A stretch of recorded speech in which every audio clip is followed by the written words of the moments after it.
Hello friends. Did you know that nearly 80% of those who watch my videos aren't subscribed? If you enjoy the content, I'd truly appreciate it if you hit that subscribe button. It helps a lot. Also, don't forget to leave a like and share your thoughts in the comments. Your interaction not only supports the channel's growth, but also helps these stories reach more people. Thank you all for being here. By the way, where are you watching from? Let me know in the comments.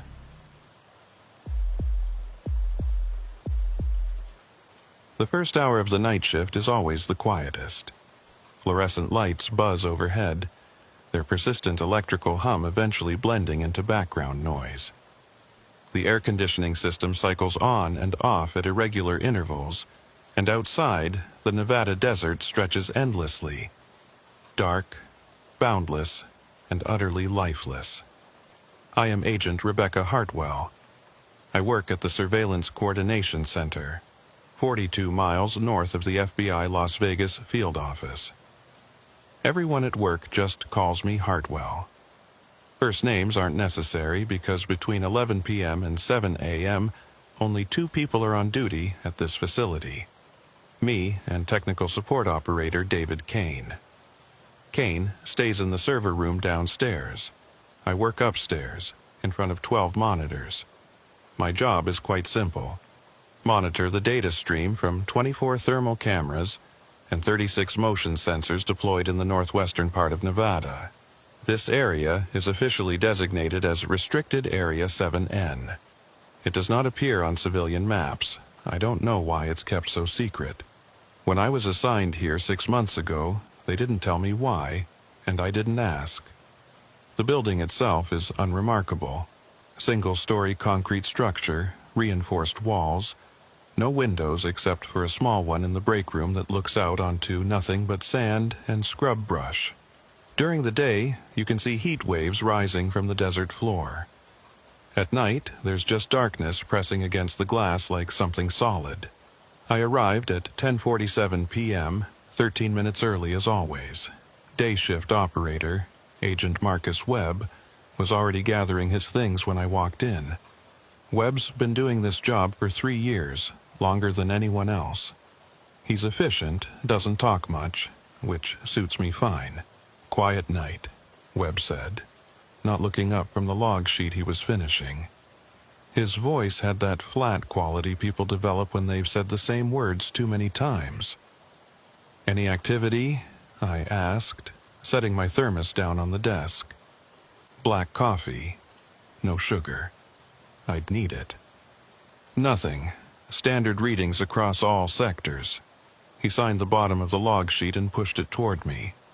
Equipment check at 2100 hours. Everything operational. Sector 4 camera had a brief flicker around 1930 but came back online immediately. I glanced at the monitors. 12 screens displaying various sections of the desert in thermal imaging. Shades of blue and purple dominated. Cold ground, cold air, cold rocks. Occasionally, a small bloom of orange or yellow would appear as a coyote or jackrabbit crossed a sensor field. Standard wildlife. Nothing unusual. Sector 4, I repeated, making a note. Which camera? North-facing, camera 14. Webb stood, grabbed his jacket from the back of his chair. Probably just a power fluctuation. Haven't had any issues since. He moved toward the door, then paused. It was unusual. Webb never paused. What? I asked. He stood there for a moment, his hand on the door frame, not quite looking back at me. You ever wonder what they're actually watching for out there? The question caught me off guard. In 6 months, Webb had never asked anything like that. He was all business, all procedure. I figure if they wanted us to know, they'd tell us, I said. Webb nodded slowly. Yeah, that's what I figured too. But he didn't sound convinced. Have a good shift, Hartwell. The door closed behind him with a heavy metallic click. The lock engaged automatically. I was alone now, except for Kane, somewhere in the basement with his servers and diagnostic equipment. I settled into the chair and began my routine. First, visual scan of all 12 monitors. Then, a check of the motion sensor grid displayed on the primary screen. All green indicators normal. I logged the time, 22:53 hours, and noted shift transition complete, no anomalies. The coffee was still hot. I poured a cup and let the steam warm my face. The AC was aggressive in here, keeping the equipment cool. The temperature stayed around 62 degrees year-round. I'd learned to dress in layers. At 23:11 hours, I ran my first equipment diagnostic. Each camera cycled through a brief test sequence. Pan left, pan right, zoom in, zoom out, thermal calibration. All systems responded normally. I logged it. The night stretched ahead. 8 hours of watching empty desert through thermal imaging. Most shifts were like this, absolutely nothing happening. Occasionally, we'd track what turned out to be illegal border crossers, though we were nowhere near the Mexican border. Those instances were rare, and we'd report the coordinates to Border Patrol. Usually, it was just animals. Desert wildlife following ancient pathways that humans would never understand. At 23:45 hours, I noticed movement in Sector 7. Small heat signature, moving erratically. I zoomed camera 19 and watched as a coyote nosed around some rocks, probably hunting rodents. The animal moved in and out of frame, then disappeared into a gully. I noted it in the log. Standard procedure required logging any thermal signature above ambient temperature. The coffee was helping. I was on my second cup when the clock hit midnight. That's when I saw it. Sector 4. Camera 14. The one Webb mentioned had flickered earlier. A heat signature appeared on the screen. Not small like a coyote. Not the scattered orange blobs of multiple small animals. This was a single thermal bloom, roughly human-sized, standing completely still in the middle of absolutely nothing. I stared at it. The signature was clear, a vertical column of heat rising from the ground, consistent with a person standing upright. But the location made no sense. Camera 14 covered a section of desert approximately 60 miles from the nearest road.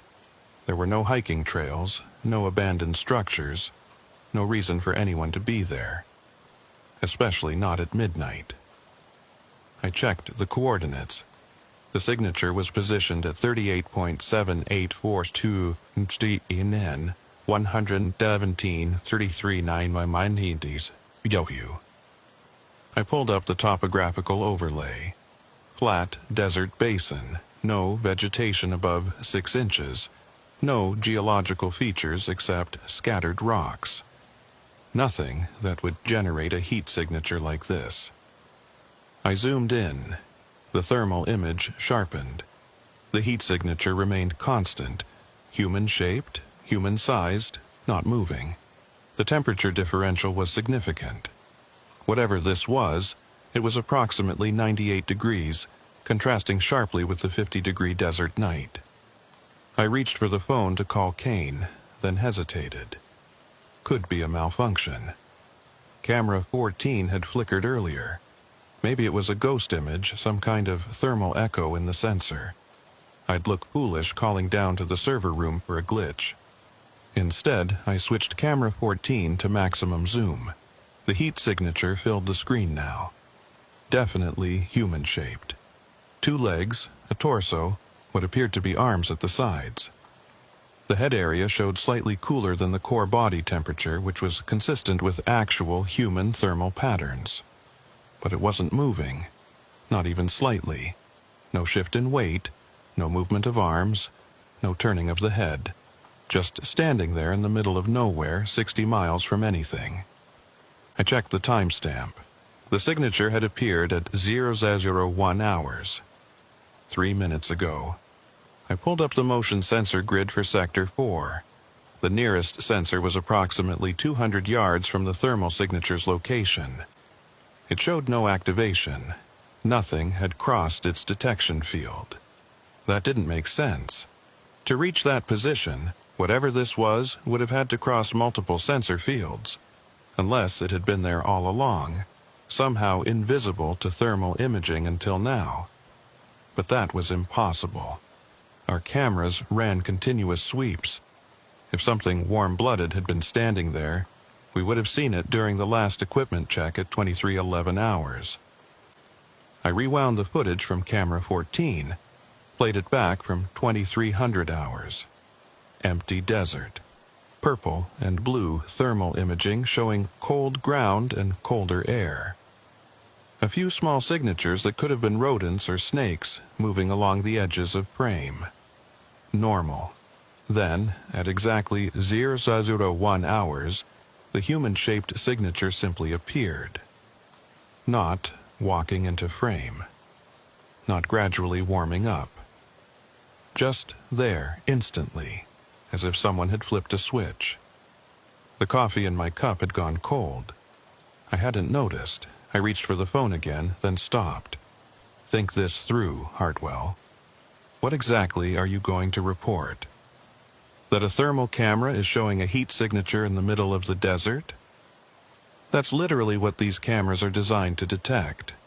The logical explanation was equipment malfunction, or some kind of atmospheric phenomenon creating a false reading. I switched to camera 15, which covered an adjacent sector with some overlap. Adjusted the angle to point toward the location where camera 14 was showing the signature. Camera 15 showed nothing, just cold desert. I switched back to camera 14. The signature was still there, standing motionless in the same spot. Two cameras, covering the same area from different angles. One showing a human-shaped heat signature, the other showing nothing. Equipment malfunction. Had to be. I made a note in the log. 004 hours. Camera 14 showing possible false thermal reading. Coordinates 38.7842 to N 117-33991 WW. Running diagnostic. I initiated a diagnostic on camera 14. The system ran through its calibration sequence. Temperature sensor operational. Lens assembly. Operational. Thermal imaging processor. Operational. All green indicators. No errors detected. The diagnostic completed. I switched the feed back to live view. The signature was gone. I stared at the screen. Empty desert. Purple and blue gradients. No human-shaped heat bloom. Nothing. I checked the timestamp. The signature had disappeared at 006 hours, exactly when I'd started the diagnostic sequence. I sat back in my chair, feeling the tension in my shoulders. 5 minutes. The signature had been visible for exactly 5 minutes, then vanished the moment I ran a diagnostic. Coincidence. Had to be. The diagnostic probably reset whatever sensor glitch was creating the false reading, but I couldn't shake the image from my mind. The shape of it. Too perfect, too human. And the way it had appeared, not walking into frame, just there, instantly. I pulled up the archive and flagged the footage from 001 to 06 hours. Whatever it was, real or glitch, I wanted it documented. Then I logged the incident. Camera 14 thermal anomaly resolved after diagnostic. No current issues. The rest of the hour passed without incident. I drank more coffee, ran standard sensor sweeps, watched the empty desert do absolutely nothing. At 0100 hours, I performed another full equipment check. All systems operational. No anomalies. At 0137 hours, I decided to review the archived footage one more time. Just to be sure. I pulled up camera 14, starting from 00 hours. Watched the thermal feed. Empty desert, cold and still. Then, at 001 hours, the signature appeared. But this time, I noticed something I'd missed before. The signature wasn't perfectly still. When I'd watched it live, I'd thought it was motionless.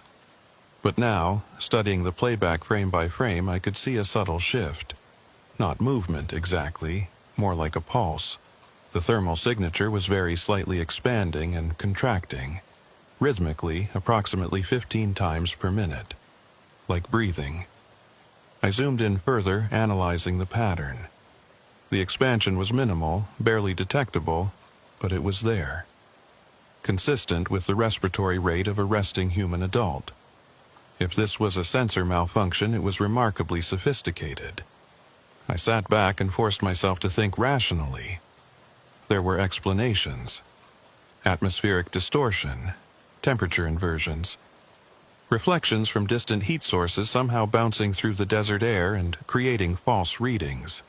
The desert played tricks. Everyone knew that. But 60 miles from anything.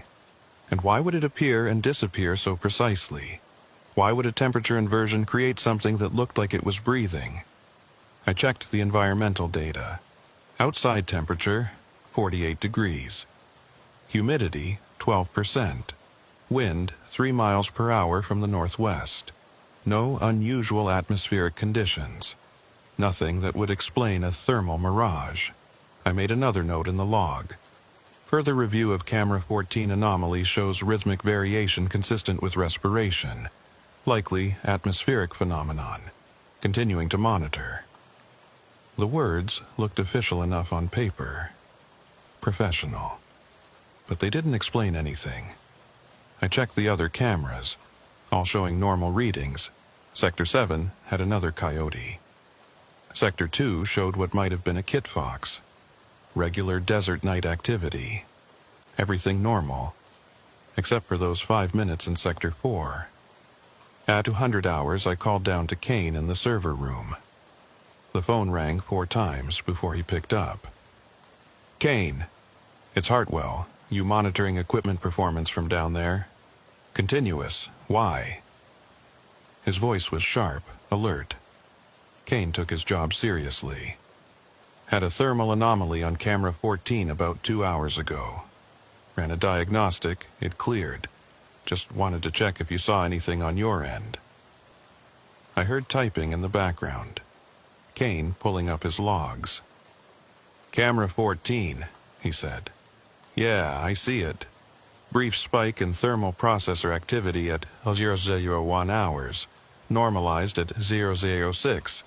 Nothing unusual. Sensors do that sometimes.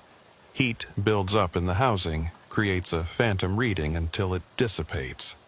Heat buildup, I repeated. The explanation sounded reasonable. That common? Common enough. I see it maybe once, twice a month across all cameras. Usually during day shift when the sun's heating the equipment. Less common at night, but it happens. You log it? Yeah, flag the footage too. Good. If it happens again, let me know. Otherwise, I wouldn't worry about it. He paused. Everything else running smooth up there? All green. Okay, I'll be down here if you need me. The line went dead. I set the phone down and looked at the monitors. Heat buildup in the camera housing. That made sense. That was logical. Kane would know. He'd been running tech support here for 5 years, long before I arrived. So, why did I still feel uneasy? I poured more coffee and tried to focus on the routine. Hourly equipment checks, sensor sweeps, logging activity. The night was long and there were still 6 hours left in my shift. At 02:43 hours, movement in Sector 9 caught my attention. Larger heat signature than the usual wildlife. I zoomed camera 22 and watched as a small group of feral horses moved across the basin. Beautiful animals, wild and free. Descendants of ranching stock from decades ago. I counted 6 of them, their thermal signatures bright orange against the cold desert. They moved slowly, grazing on whatever sparse vegetation they could find. I logged it, 0243 hours. 6 feral horses, Sector 9, moving northeast. Normal. Everything was normal, except my hands were shaking slightly when I wrote it down. At 0300 hours, I stood up and walked to the break room. The small window looked out onto darkness. I couldn't see anything, just my own reflection in the glass. I looked tired. 6 months of night shift will do that. I made fresh coffee and ate a protein bar that tasted like cardboard. The break room was silent except for the hum of the refrigerator. On the wall, there was a calendar from 2019, never updated. Someone had circled a date in June with red marker. No notation, no explanation, just a circle. I went back to the monitors. At 3:18 hours, I pulled up the archived footage from camera 14 again. I don't know why, I shouldn't have. It was resolved. Kane had explained it. Heat buildup, phantom reading, move on. But I watched it anyway. 001 hours. The signature appears. Human-shaped, standing motionless except for that subtle breathing pattern. I let the footage play, watched for the full 5 minutes. The signature just stood there, alone in the vast desert darkness, breathing. At 006 hours, it vanished. I rewound and watched again, and again.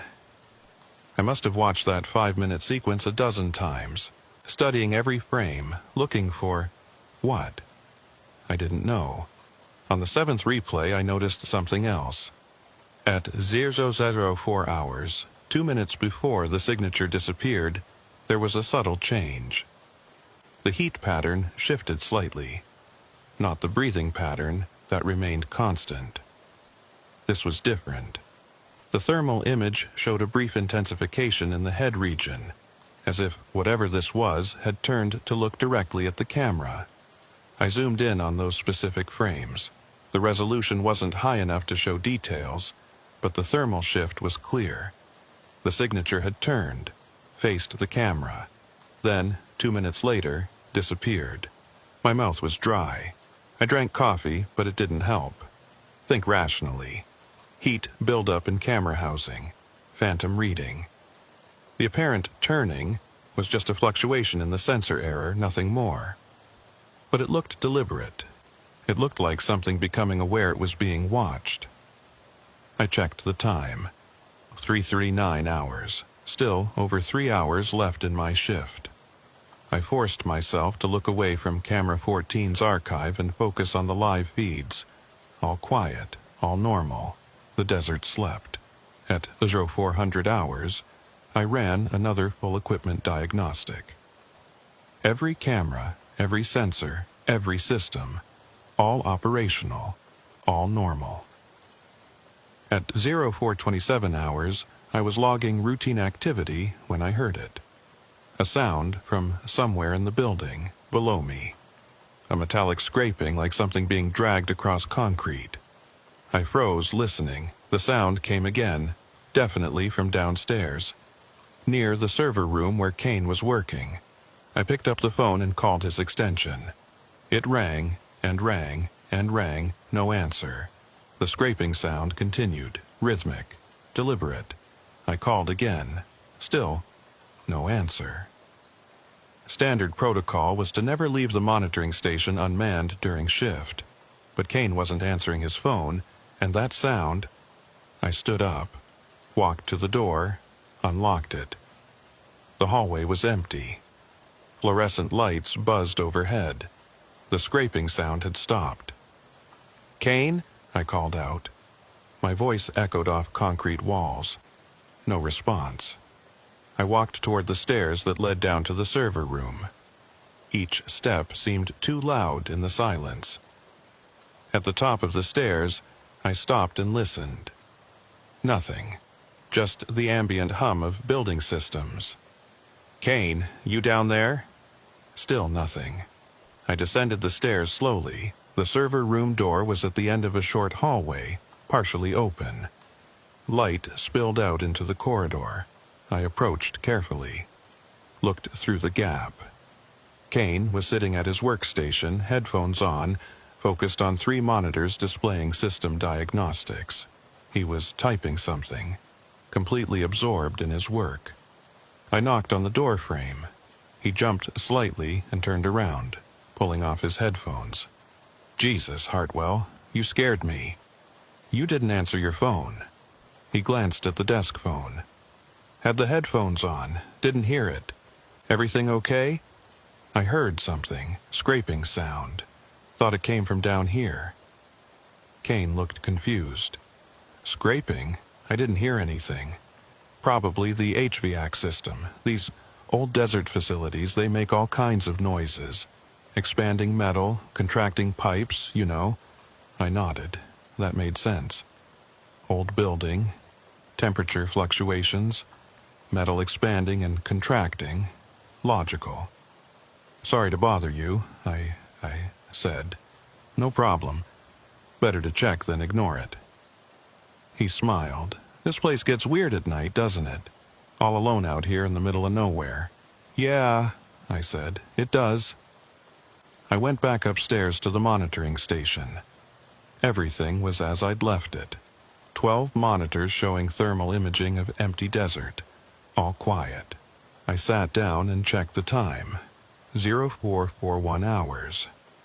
I pulled up camera 14. The signature was back. Same location. Same coordinates. Standing in the exact same spot where it had appeared at 001 hours. My heart was pounding. I checked the timestamp. The signature had appeared at 0438 hours, while I was downstairs talking to Kane. I grabbed the phone and called down to the server room. "Kane, I need you to check camera 14 right now." "What's wrong?" "Just check it, please." I heard typing through the phone. A pause. "I'm showing normal readings," Kane said. "Thermal processor is operating within parameters, no errors. You're not seeing a heat signature at coordinates 38.7842 north, 1173391 west." More typing. Longer pause. "No," Kane said slowly. "I'm not seeing anything unusual. What are you seeing?" I stared at the monitor. The human-shaped thermal signature stood motionless in the desert darkness. "It's there," I said. "Same signature as before, same location." "Hartwell, my systems aren't showing any anomaly. Are you sure you're not looking at archived footage?" I checked. Live feed. Current timestamp, 0444 hours. "It's live, Kane." "Okay, I'm going to run a remote diagnostic on camera 14. Stand by." I watched the monitor. The signature remained. Still. Silent. Alone in the vast desert. Then, as I watched, it moved. Not much. Just a slight tilt of the head area. Like before. Like it was turning to look at the camera, to look at me. "Kane, diagnostic running. Should take about 30 seconds. The signature took a step forward. A single step. Clear, deliberate movement. The heat pattern shifted, one leg extending, weight transferring, then settling again. Closer to the camera than before. "Kane, it's moving." "What do you mean, moving?" Another step, slow, deliberate. My hands gripped the edge of the desk. "It's walking toward the camera." "Hartwell, that's not possible. If something was actually there, the motion sensors would activate. I'm not seeing any sensor triggers." Another step. The signature was definitely approaching camera 14's position. Walking through the desert at a steady, unhurried pace. "Check the motion sensors again," I said, my voice tight. "I'm looking at them right now, all green. Nothing's moving through Sector 4. But something was. I could see it. Step by step, the thermal signature was getting closer. "Diagnostic complete," Kane said. "Everything checks out. Cameras functioning normally.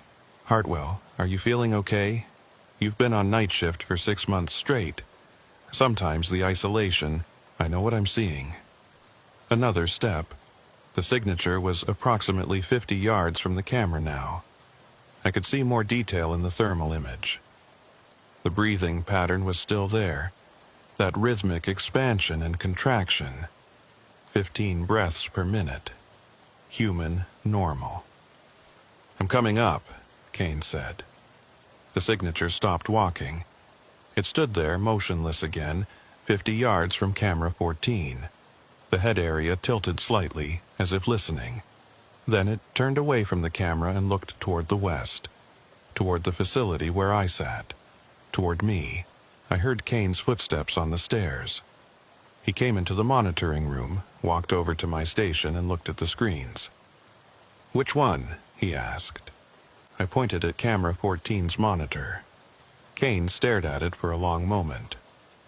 "I don't see anything, Hartwell. It's just empty desert." I looked at the screen. The signature was right there, clear as day, human-shaped, standing in the desert, looking toward us. "You don't see it?"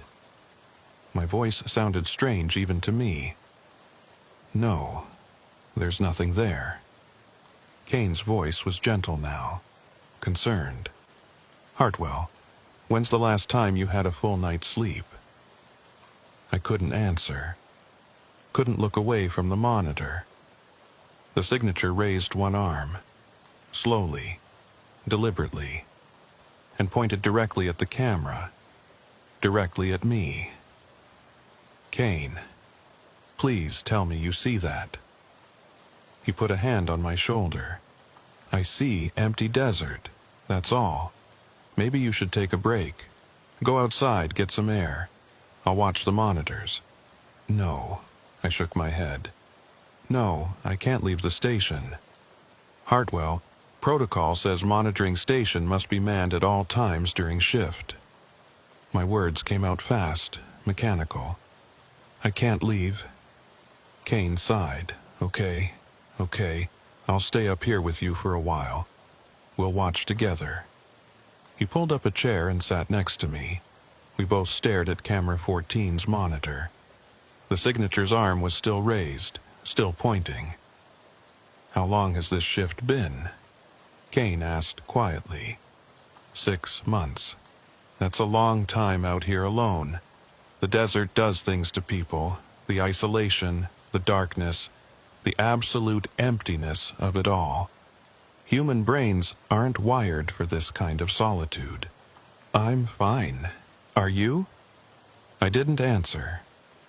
We sat in silence. The monitors glowed. The fluorescent lights buzzed.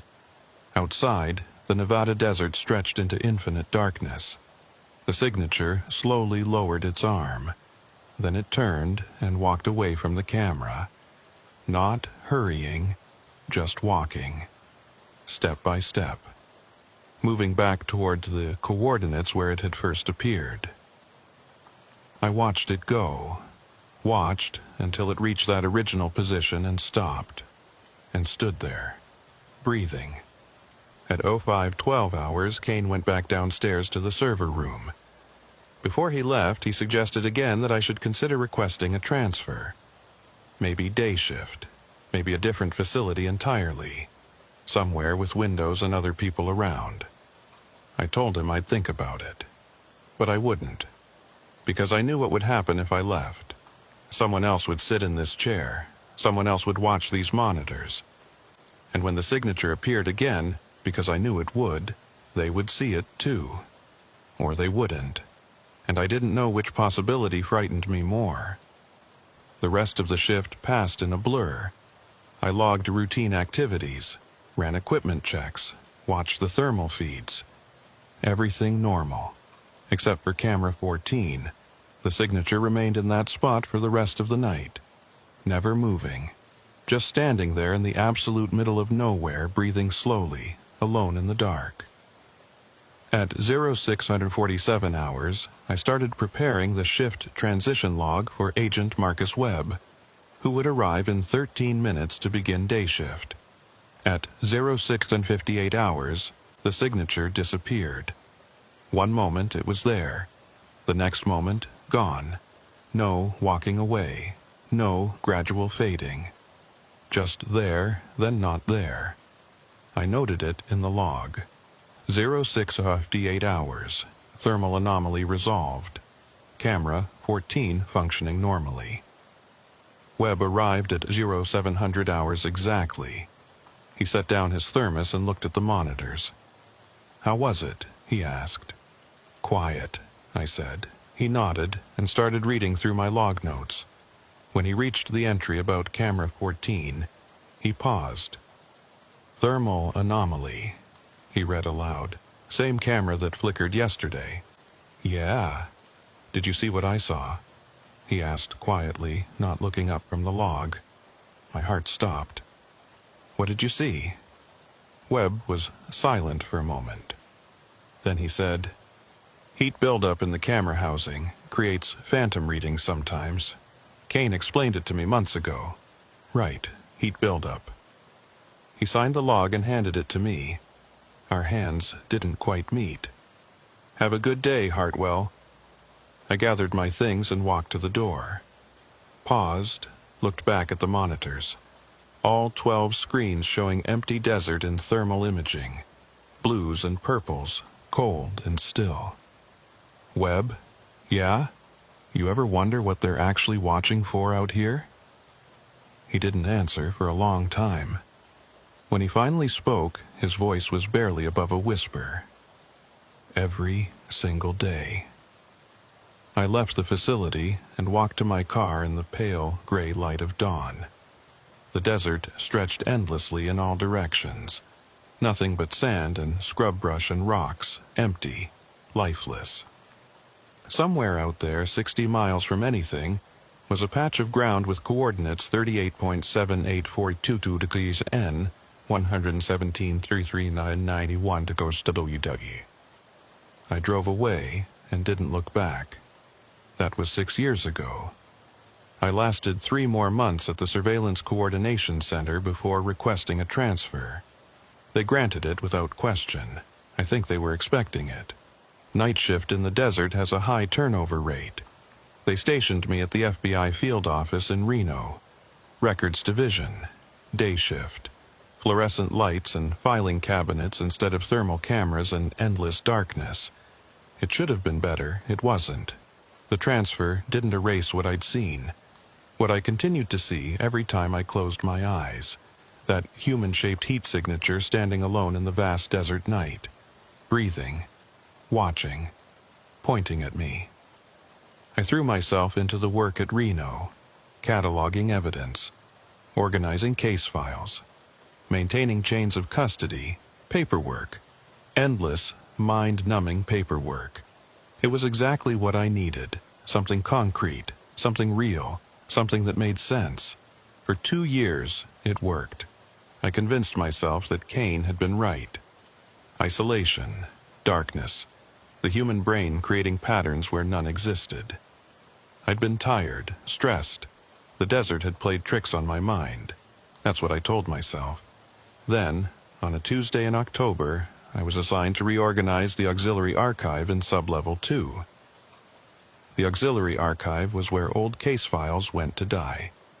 Records from closed investigations dating back to the 1980s. Everything had been scanned and digitized years ago, but Bureau policy required maintaining physical copies. So they sat in boxes, in climate-controlled storage, gathering dust. Sublevel 2 was accessed through a service elevator at the end of the east corridor. The elevator was old, the kind with a metal gate that you had to close manually. It descended with a grinding mechanical whine that echoed in the shaft. The doors opened onto a concrete hallway lined with fluorescent lights. The ceiling was low. The air was cool and dry and smelled faintly of old paper and concrete dust. My footsteps echoed. The archive room was the third door on the left. Heavy steel door with a keycard reader. I swiped my access card and heard the magnetic lock disengage with a solid clunk. The room was larger than I expected. Maybe 40 feet by 60 feet. Metal shelving units arranged in neat rows, stretching from floor to ceiling. Thousands of cardboard file boxes, each labeled with case numbers and dates. Track lighting overhead cast harsh shadows between the rows. I was alone. That was normal. Archive reorganization was a one-person job. You'd work methodically, checking each box against the inventory database, making sure everything was properly cataloged. I set up my laptop on a small desk near the door and got started. The work was tedious but straightforward. Pull a box, check the label, verify against the database, make notes of any discrepancies, replace the box, move to the next one, row by row, box by box. I'd been working for about 3 hours when I noticed something odd. A box in row 7, third shelf up. The label read, RZ7N, Surveillance Log, 1987 to 1992, Classified. RZ7N, Restricted Zone 7N. The same designation as the area I'd monitored during my time at the Surveillance Coordination Center. I pulled the box down. It was heavier than expected. I carried it to the desk and opened it. Inside were dozens of logbooks, handwritten entries, dated, signed. Surveillance reports from agents monitoring Restricted Zone 7N. The logs started in March 1987 and ended in December 1992. I flipped through them. The entries were similar to the ones I'd written during my own shift. Equipment checks, sensor readings, wildlife sightings, routine activities. Then I found an entry from September 1987. The handwriting was neat, precise. Agent John Mercer's signature at the bottom. 0M Munson, hours, thermal anomaly, camera 14, sector 4. Heat signature consistent with adult human, coordinates 38.7842N, 117.391 W. Signature appeared instantaneously, no prior movement detected. Ran diagnostic. All systems operational. Signature present for 7 minutes, then disappeared. No motion sensor activation. Possible equipment malfunction. I read it again, then again, the same camera, the same coordinates, the exact same coordinates. In 1987, 20 years before my shift. My hands were shaking. I set the logbook down and looked through the others. October 1987. Agent Sarah Brennan. 0203 hours. Thermal signature returned. Camera 14. Same coordinates as previous report. Mercer, Septies at 87. Signature stationary for 12 minutes. Appeared to turn toward the camera at 0211 hours. Disappeared at 0215 hours. Requesting equipment replacement. November 1987. Agent Sarah Brennan again. Camera 14 replaced per request. New equipment installed 11:15-87. Thermal signature reappeared 11:23-87 at 0156 hours. Same coordinates. This is not equipment malfunction. Requesting clarification on monitoring protocols for RZ7N. I flipped forward. December 1987, January 1988. The entries continued. Different agents, same reports. The thermal signature appeared repeatedly throughout 1988. Always camera 14. Always the same coordinates, always between midnight and 0600 hours. Some agents noted that the signature seemed to move, to walk toward the camera.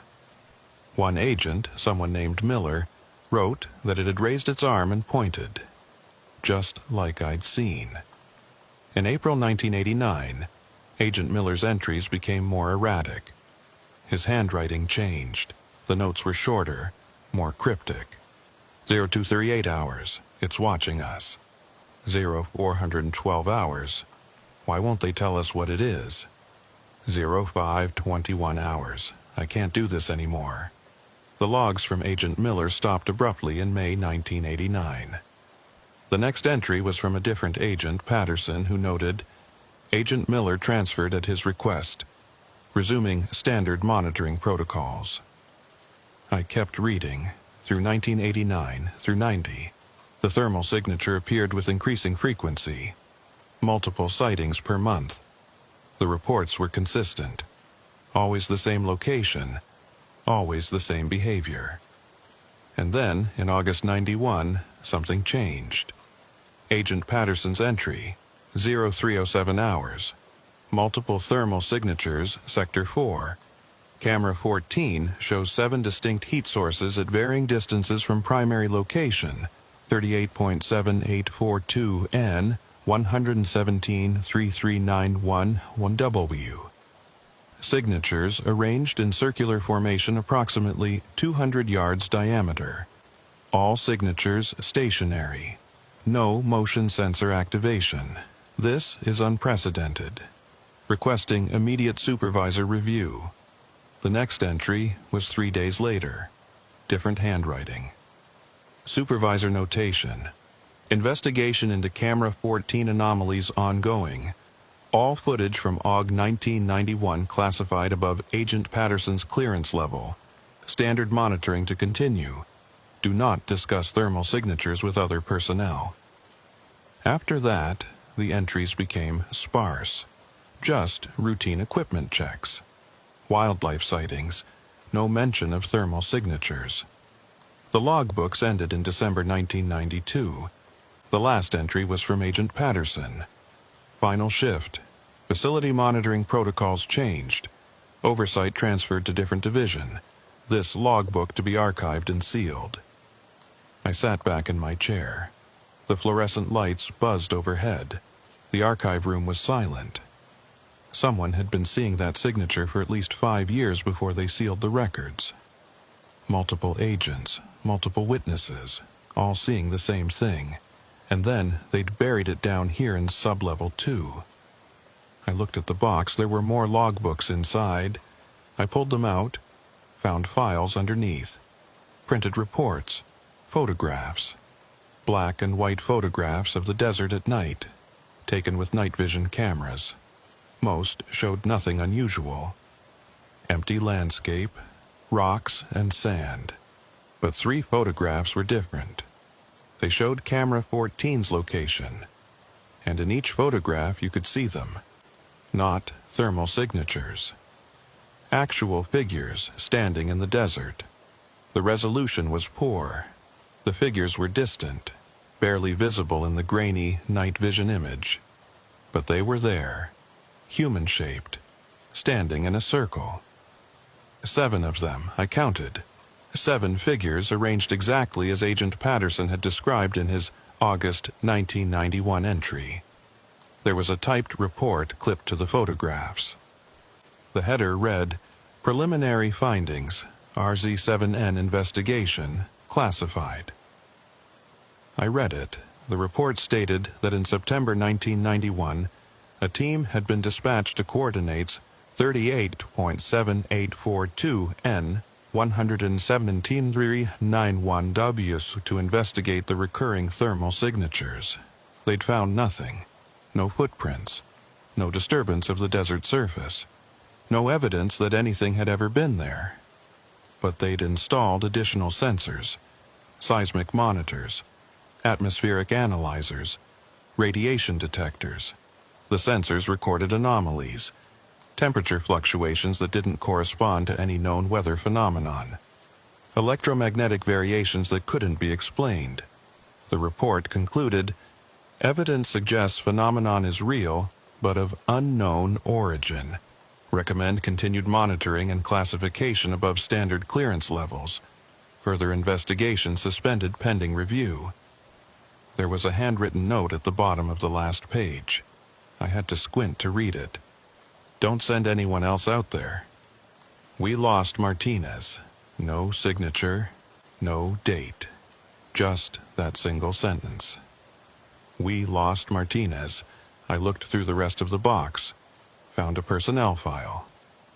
Agent Robert Martinez assigned to RZ7N investigation team in September 1991. Status, missing. Presumed deceased. Body never recovered. The file contained a single photograph. Martinez in his FBI windbreaker standing next to a vehicle in the desert. Young guy, maybe 30. He was smiling. I put everything back in the box, carefully, exactly as I'd found it. Then I logged it in the database as verified and properly archived. I didn't tell anyone what I'd read. That night, I couldn't sleep. I kept seeing those photographs, 7 figures standing in the desert. And I kept thinking about Martinez. We lost Martinez. What did that mean? Had he disappeared while investigating the site? Had he gone out to those coordinates and never come back? I pulled up the FBI's internal database on my personal laptop, searched for Robert Martinez, found his file. It was heavily redacted. Most of the details were classified above my clearance level, but I could see the basics. Assigned to Las Vegas Field Office, 1989 to 1991. Specialty: Unexplained Phenomena Investigation. Status: Killed in action, September 24, 1991. Killed in action. Not missing. The file had been updated. There was a memorial page. Other agents had left comments over the years. Most were generic condolences. But one comment stood out. From Agent Sarah Brennan, posted in 1995. Martinez was a good man and a dedicated agent. He deserved better than being sent out there alone. We all knew something was wrong with that place. They should have listened to us. Sarah Brennan. I recognized the name from the logbooks. She'd been one of the agents monitoring RZ-7N in 1987. I searched for her in the database. Retired in 2003. Last known address: Las Vegas, Nevada. I shouldn't have done what I did next. It violated about a dozen regulations, but I found her phone number in an online directory and I called her. She answered on the 4th ring. Her voice was older, tired. Yes? Agent Brennan, my name is Rebecca Hartwell. I'm with the FBI Reno office. I was hoping I could ask you a few questions about your time monitoring Restricted Zone 7N. There was a long silence. Then, who gave you my number? I found it in, you shouldn't be calling me about this. That assignment was classified. Still is. I know. But I worked at the Surveillance Coordination Center. I saw what you saw. Camera 14. The thermal signatures. Another silence. Longer this time. Where are you calling from? She asked. My apartment, in Reno. This line isn't secure. If you want to talk, it needs to be in person, and not anywhere official. Do you know the Silver Peak Diner off Highway 95? I can find it. Tomorrow, noon, come alone, and Agent Hartwell. Yes? Think very carefully about whether you really want to know the truth. She hung up. I sat there holding the phone, my heart pounding. Think very carefully about whether you really want to know the truth. But I already knew. I'd known since the moment I'd seen that signature standing in the desert, breathing, watching. Something was out there. And tomorrow, I was going to find out what happened to the people who went looking for it. The Silver Peak Diner sat at the edge of nowhere. A weathered aluminum structure surrounded by desert scrub and distant mountains. A handful of vehicles clustered in the gravel parking lot. Pickup trucks mostly, dust-covered and sun-faded. The kind of place where travelers stopped for coffee and locals came to avoid being home. I arrived at 11:47 a.m., 13 minutes early out of habit. The October sun was merciless, turning the desert into a shimmering heat mirage. I sat in my car with the AC running and watched the diner's entrance. At exactly noon, a silver Honda Civic pulled into the lot. An older woman got out. Gray hair pulled back in a ponytail, jeans, and a faded denim shirt. She moved with the careful deliberation of someone who'd learned not to trust their surroundings. Sarah Brennan. Had to be. She glanced at my car, then walked into the diner.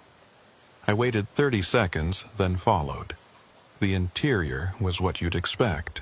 Worn vinyl booths, Formica countertops, a ceiling fan turning slowly overhead, the smell of coffee and fryer grease. 3 other customers scattered at different tables, all focused on their meals or phones. No one looked up when I entered. Brennan sat in a booth at the far back, facing the door. Old habits, always sit where you can see the entrance. I slid into the seat across from her. Up close, I could see the years had been harder than they should have been. She looked 70, but was probably closer to 60. Lines around her eyes that came from squinting at too many dark things. "Agent Hartwell," she said. It wasn't a question. "Yes, ma'am." A waitress appeared. We both ordered coffee. The waitress shuffled away. Brennan studied me in silence, evaluating, deciding how much to trust. "You said you worked at the facility," she finally said. 6 months, night shift, 2013 to 2004. "And you saw it. Camera 14, Sector 4, the thermal signature." She nodded slowly. "Same coordinates every time? 387842 north, 1173391 west." Something flickered in her eyes. Recognition. Or maybe fear. 26 years, she said quietly. 26 years and it's still there. The coffee arrived. We both stared at it without drinking. "I found the archive," I said. "The logbooks from 1987 to 92. I read your entries, Agent Mercer's, Patterson's, all of them. You shouldn't have done that. Those files were sealed for a reason. I know, but I needed to understand. I needed to know I wasn't..." I stopped. "Crazy," Brennan finished. "You aren't, none of us were. Tell me what happened." She wrapped both hands around her coffee cup like she was trying to draw warmth from it, even though the diner was stifling. "It started in March 1987, she said. "I was 3 years out of Quantico. They assigned me to the Surveillance Coordination Center. Told me I'd be monitoring a restricted zone for potential illegal border activity. That was the cover story. Truth was, they'd been watching that area since the early 80s. Watching for what? They never told me. Just said to log anything unusual and report it immediately." She paused. First signature appeared on my 3rd shift. Camera 14, those exact coordinates. Stood there for 9 minutes. I reported it. Supervisor told me to note it and continue monitoring, so I did. "How often did it appear?" "At first, maybe once a week. Always between midnight and dawn, always the same spot, just standing there." She finally took a sip of coffee. "Agent Mercer and I compared notes. He'd seen it too. Different shifts, same signature. We started documenting everything. Tried to find patterns." "Did you?" "Lunar phases. It appeared more frequently during new moons and always on certain dates. March 19th, August 23rd, December 14th. We didn't know what the significance was, but those dates showed up repeatedly." I pulled out a small notebook. "Do you mind if I..." "No notes." Her voice was sharp. "Nothing written down, nothing digital. You want to remember this, you remember it in here." She tapped her forehead. I put the notebook away. "After about 6 months," Brennan continued, "they brought in a specialist, guy named Dr. Lawrence Chen, physicist, Stanford. He spent 2 weeks analyzing the thermal data, the electromagnetic readings, everything. Then he disappeared." "Disappeared?" "Transferred, reassigned, whatever you want to call it. I asked my supervisor about Chen's findings, got told it was above my clearance level and to drop it. But I saw Chen before he left. He looked scared, really scared. He told me one thing, don't ever go out there, don't even think about it. But someone did." Brennan's jaw tightened. "Martinez, September 1991. The signatures had started appearing in groups, 7 of them arranged in circles. Command decided they needed ground verification. Martinez volunteered." What happened to him? Official story? Vehicle accident? He drove out to the coordinates, his Jeep rolled in a gully. He died from his injuries. Body recovered 3 days later. And the unofficial story. She was quiet for a long time. When she spoke, her voice was barely audible. Patterson was monitoring the cameras that night. Martinez had a radio. He was supposed to check in every 15 minutes. First 2 check-ins were normal. Third check-in, Patterson said Martinez sounded wrong, confused. He said he'd reached the coordinates but couldn't see anything unusual. Just desert. But then he said, she stopped. What did he say? He said, "They're standing right in front of me. Why can't the camera see them?" Brennan's hands were shaking. Patterson told him to return to the vehicle immediately. Martinez didn't respond. Patterson called again. And again, nothing. Then, at 03:47 hours, Martinez's radio keyed on. Someone, or something, was breathing into the mic. Slow, deliberate breaths, 15 per minute. That sound continued for 7 minutes. Then the radio went dead. My mouth was dry. Did they send a recovery team? At first light, found Martinez's Jeep exactly where he'd said he was going. The vehicle was undamaged, no signs of a rollover, no blood, but Martinez was gone. They found him 2 days later, 60 miles away, in the opposite direction from the facility. Dead? Yes, but not from injuries. The autopsy report was classified, but Patterson saw it before they sealed it. Martinez died of dehydration and exposure, like he'd been walking through the desert for days. But that was impossible. He'd only been missing for 48 hours. And the condition of his body, Patterson said it looked like he'd aged 30 years. I felt cold despite the diner's heat. They shut down the investigation after that, Brennan said. Reclassified everything, new protocols. Anyone assigned to monitor RZ-7N was told the signatures were equipment glitches and to stop reporting them. I lasted 3 more months before I requested a transfer. Patterson held on for another year. Most agents quit within 6 months. But they kept monitoring the zone. Of course they did. Whatever's out there, someone high up thinks it's important enough to keep watching. They just stopped trying to investigate it. Do you know what it is? Brennan looked at me with eyes that had seen too much.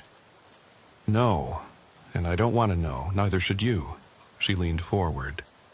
Agent Hartwell, why did you really call me? What are you planning to do? I didn't answer right away. Out the window, the desert stretched endlessly. Somewhere out there, 60 miles from anything, was a specific patch of ground where something appeared in the darkness. Something that had been appearing for at least 26 years. Something that had killed Martinez. I need to understand, I said finally. I need to know what's real. It's real, trust me, and that should be enough to make you walk away. I can't. It's like it's waiting for something. All these years, just standing there, watching. Why? What does it want? Maybe it doesn't want anything. Maybe it's just there. Some things don't have explanations, Hartwell. Some things just are. Do you really believe that? She didn't answer. Instead, she pulled a folded piece of paper from her pocket and slid it across the table. I wrote down everything I remember. Dates, details, things I never put in the official reports. If you're really going to pursue this, you should have the full picture. She stood up. But understand something. The people who tried to investigate this, Chen, Martinez, others whose names you'll never know, they either disappeared or spent the rest of their lives wishing they had. There's a reason the Bureau sealed those files. Some doors are meant to stay closed. Then why give me this? I gestured to the paper. Because I was you once, 26 years ago. and nobody told me the truth. Nobody warned me what it would cost. She pulled a $20 bill from her wallet and dropped it on the table. That should cover both of us. She walked toward the exit, then stopped and looked back. One more thing. If you do decide to go out there, and I'm begging you not to, remember what Martinez said. They're standing right in front of me. Why can't the camera see them? The cameras only show you thermal signatures, heat patterns. But what if that's not what they really are? What if the thermal image is just an echo, a shadow of something we can't actually see? What are you saying? I'm saying maybe the cameras aren't showing us what's there. Maybe they're showing us what's bleeding through from somewhere else. She left. Through the window, I watched her get in her Honda and drive away, heading south on 95 until she disappeared into the heat shimmer. I unfolded the paper she'd left. It was covered in handwritten notes. Dates, times, coordinates. But at the bottom, in larger letters, she'd written, March 19th, August 23rd, December 14th. The appearances peak on these dates. Next occurrence, December 14th, 2019. If you're going to do something stupid, at least wait for a peak date. That's when it's strongest. That's when you'll see the truth. I pulled out my phone and checked the calendar. Today was December 10th, 2019. 4 days until the next peak date. I sat in that diner booth for another hour, drinking coffee and staring at Brennan's notes. The waitress refilled my cup 3 times without comment. The other customers left. New ones arrived. The desert sun tracked across the sky. I thought about Martinez, about walking into the desert and finding, what? 7 figures standing in a circle?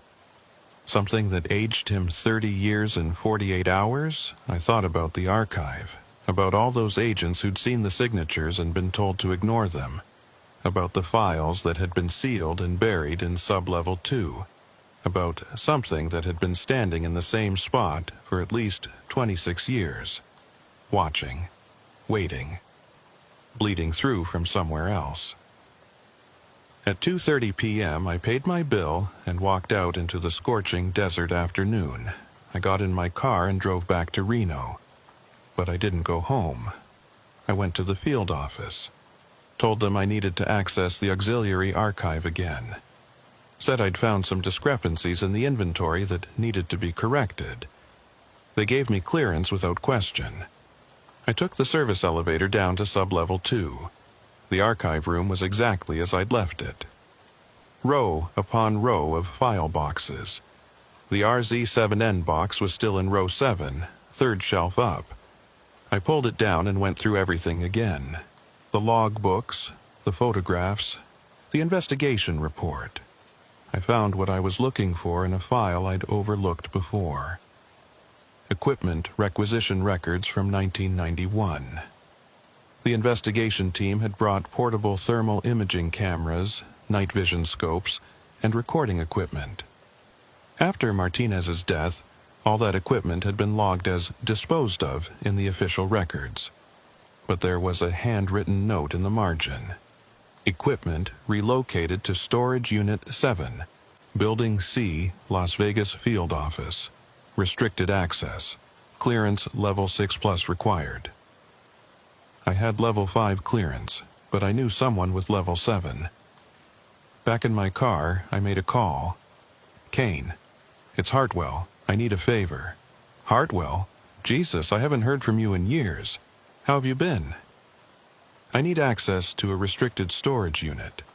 Las Vegas Field Office. Building C, Unit 7. Silence on the other end. Then, that would require me to abuse my access credentials. Why would I do that? Because you know what I saw at the surveillance center wasn't a glitch. You've seen it too, haven't you? A long pause. Once, Kane said quietly.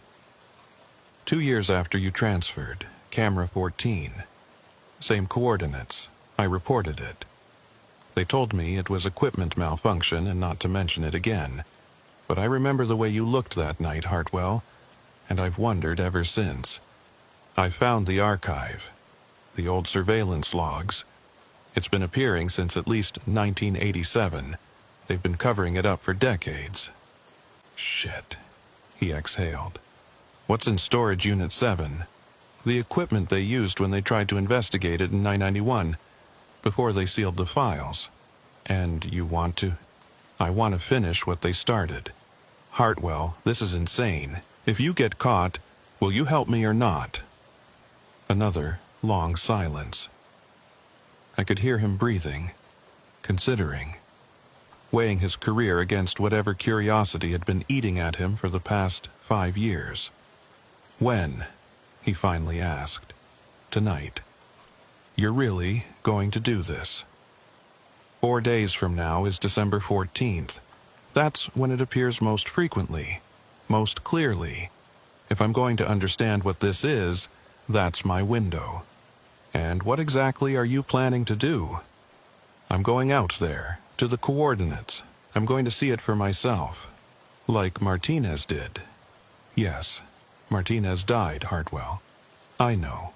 And you're going anyway. Yes. Kane was quiet. Then, Building C closes at 1800 hours.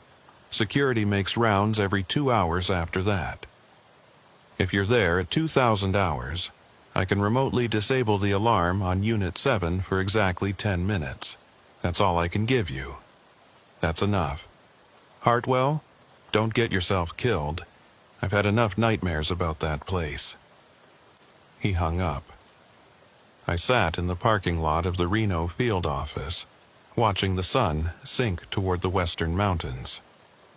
In 4 days, I was going to drive out into the Nevada desert and stand at coordinates 38.7842 N, 117.3391 W. Stand where something had been standing for 26 years. Stand where Martinez had died.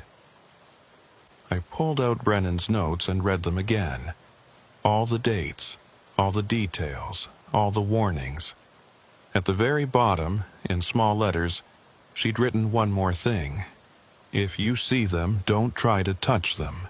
Don't speak to them. And whatever you do, don't let them see you see them. I didn't understand what that meant. I wouldn't understand until it was too late. The equipment was older than I expected. Night vision scopes with cracked rubber eyepieces. Thermal imaging cameras in battered cases. Portable radio transceivers with corroded battery terminals. All of it packed in foam-lined boxes labeled with dates from 91.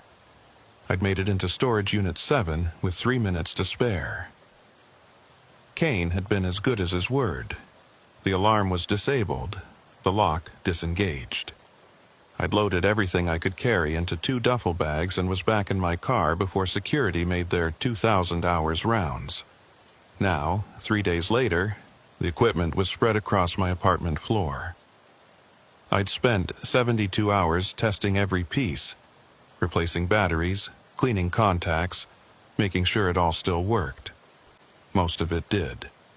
The thermal camera was temperamental but functional. The night vision scopes were scratched but serviceable. The radio transceivers powered on, though I had no one to communicate with. I'd also acquired some equipment of my own. A GPS unit, extra batteries, water, 5 gallons of it, food bars, a first aid kit, flares, a satellite phone as backup, and a gun. I'd checked out a Glock 19 from the FBI armory claiming I needed to requalify at the range. I had no idea if a gun would be useful against whatever was out there. Probably not. But it made me feel slightly less helpless. Outside my apartment window, Reno glowed against the night. December 13th, 11:47 p.m. 13 minutes until December 14th. 13 minutes until the peak date. I'd called in sick for the next 3 days, told them I had the flu. They didn't question it. I had 2 years of unused sick leave built up. I'd written a letter, sealed it in an envelope. left it on my kitchen table addressed to my supervisor. If I didn't come back, if someone eventually came looking for me, they'd find it. In the letter, I'd explained everything. The thermal signatures, the archive, Brennan's warnings, the coordinates. If I disappeared like Martinez, at least someone would know where I'd gone and why. At 11:52 p.m., my phone rang. Unknown number. I answered. Agent Hartwell. A woman's voice, not Brennan. Older. Authority in the tone. Yes, who is this? My name is Dr. Eleanor Vance. I'm calling from Washington. I understand you've been researching Restricted Zone 7N. My blood went cold. How did you... We monitor access to certain archived materials. Your clearance was flagged when you pulled the RZ7N files from Sublevel 2. She paused. We also noticed equipment was removed from Storage Unit 7 in Las Vegas 3 days ago. Shit, they'd been watching. Of course they'd been watching. I can explain. I don't need explanations, Agent Hartwell. I need you to listen very carefully. Do not go out to those coordinates. I don't care what you think you saw, what you think you know. That area is restricted for reasons that are well beyond your clearance level. Someone needs to investigate it properly. You've been covering this up for decades. We've been protecting people for decades. There's a difference. Her voice was hard. Agent Martinez wasn't the only person who died out there. He was just the only one whose death we couldn't completely hide. There have been others. Contractors, researchers, even military personnel. Anyone who gets too close to that site either disappears or comes back. Changed. Changed how? In ways I'm not authorized to discuss. But take my word for it, Agent Hartwell. The cost of knowledge about RZ7N is too high. Walk away. Destroy the equipment you took. Forget everything you've read. I can't do that. Then you're a fool. She was quiet for a moment. You think you're seeking truth, understanding. But what if the truth is that some phenomena should remain unexplained? What if understanding it would be worse than ignorance? You're asking me to live with not knowing. I'm asking you to live. Period. Another pause. I was stationed at the surveillance center in 1982. I was there when we first detected the signatures. I was part of the initial investigation. I'm one of the only people from that original team who's still alive. Do you understand what I'm telling you? I didn't answer. At 0300 hours tomorrow morning, Dr. Vance said, a security team will arrive at your apartment. They will confiscate the equipment you stole and escort you to a debriefing. You will be placed on administrative leave pending an investigation into your unauthorized access of classified materials. You will not be criminally charged, but your career with the Bureau will likely be over. That's the cost of your curiosity. Consider yourself lucky. What if I'm not there when they arrive? Then they'll find you, and the consequences will be much worse. Her voice softened slightly. Agent Hartwell, I'm trying to save your life, please. Let this go. She hung up. I stood there holding the phone. Outside, Reno sparkled in the darkness. Ordinary people living ordinary lives, unaware that 60 miles away, something impossible stood in the desert. Watching, waiting. I looked at the equipment on my floor. Looked at the gun on my table. Looked at the clock. 11:58 p.m. 2 minutes until December 14th. 3 hours until the security team arrived. I made my decision. I grabbed the duffel bags, the GPS, the water, the gun. Ran down to my car, threw everything in the trunk. I was on Highway 95, heading south toward Las Vegas by 12:03 a.m. The roads were empty. Just me and the desert darkness. My headlights carved a tunnel through the night, illuminating nothing but asphalt and sand. I drove fast, faster than I should have. If the security team realized I wasn't at my apartment, they'd start looking for me. They'd check traffic cameras, track my GPS. I had maybe a 2-hour head start. It would have to be enough. At 1:47 a.m., I turned off Highway 95 onto a dirt access road. No signs, no markings. Just a gap in the scrub brush that I'd identified using satellite imagery. The road, if you could call it that, was rough. My sedan wasn't built for this terrain. The suspension groaned. Rocks pinged against the undercarriage. I kept going. According to my GPS, the coordinates were 17 miles from the highway. I'd covered 9 miles when the road simply ended. Beyond this point, it was pure desert. Impassable for a vehicle. I'd have to walk the last 8 miles. I parked, killed the engine, and sat in the darkness. 2:23 a.m. Outside, the desert was absolutely silent. No wind, no animals, nothing. I grabbed one duffel bag, couldn't carry both. I'd take the thermal camera, one night vision scope, the radio, water, and the gun. The rest would stay in the car. Before I got out, I used the satellite phone to send a single text message to Kane. If you don't hear from me by noon, check coordinates 38.7842 N 117.3391 W and tell them everything. I didn't wait for a reply. I shouldered the bag and stepped out into the desert night. The temperature had dropped, maybe 40 degrees.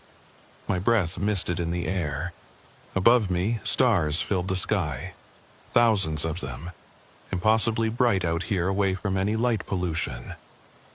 The Milky Way stretched across the darkness like a wound. I activated the GPS and started walking. The desert floor was rough. Rocks and sand and patches of hardy scrub brush that grabbed at my ankles. I used a flashlight to pick my way forward, moving as quickly as I dared. 1 mile, 2 miles, 3. My watch read 3:41 a.m., 4 miles. I stopped to drink water. Checked the GPS. 4 miles to go. I was making good time. That's when I noticed the silence. It wasn't just quiet, it was utterly soundless. Not even the scuff of my own footsteps seemed to carry. The desert had swallowed all sound. I turned on the thermal camera, let it warm up for a minute, then scanned the area ahead. Empty, just the cold, blue-purple gradient of lifeless desert. I kept walking. 5 miles. 3:58 a.m., 6 miles. The stars were starting to fade. Dawn was still hours away, but something about the darkness felt different, thinner, like the night itself was growing transparent. 7 miles. 4:23 a.m. I stopped, checked the GPS, 1 mile to the coordinates. I pulled out the night vision scope, scanned the horizon. Nothing. Just desert stretching endlessly in all directions.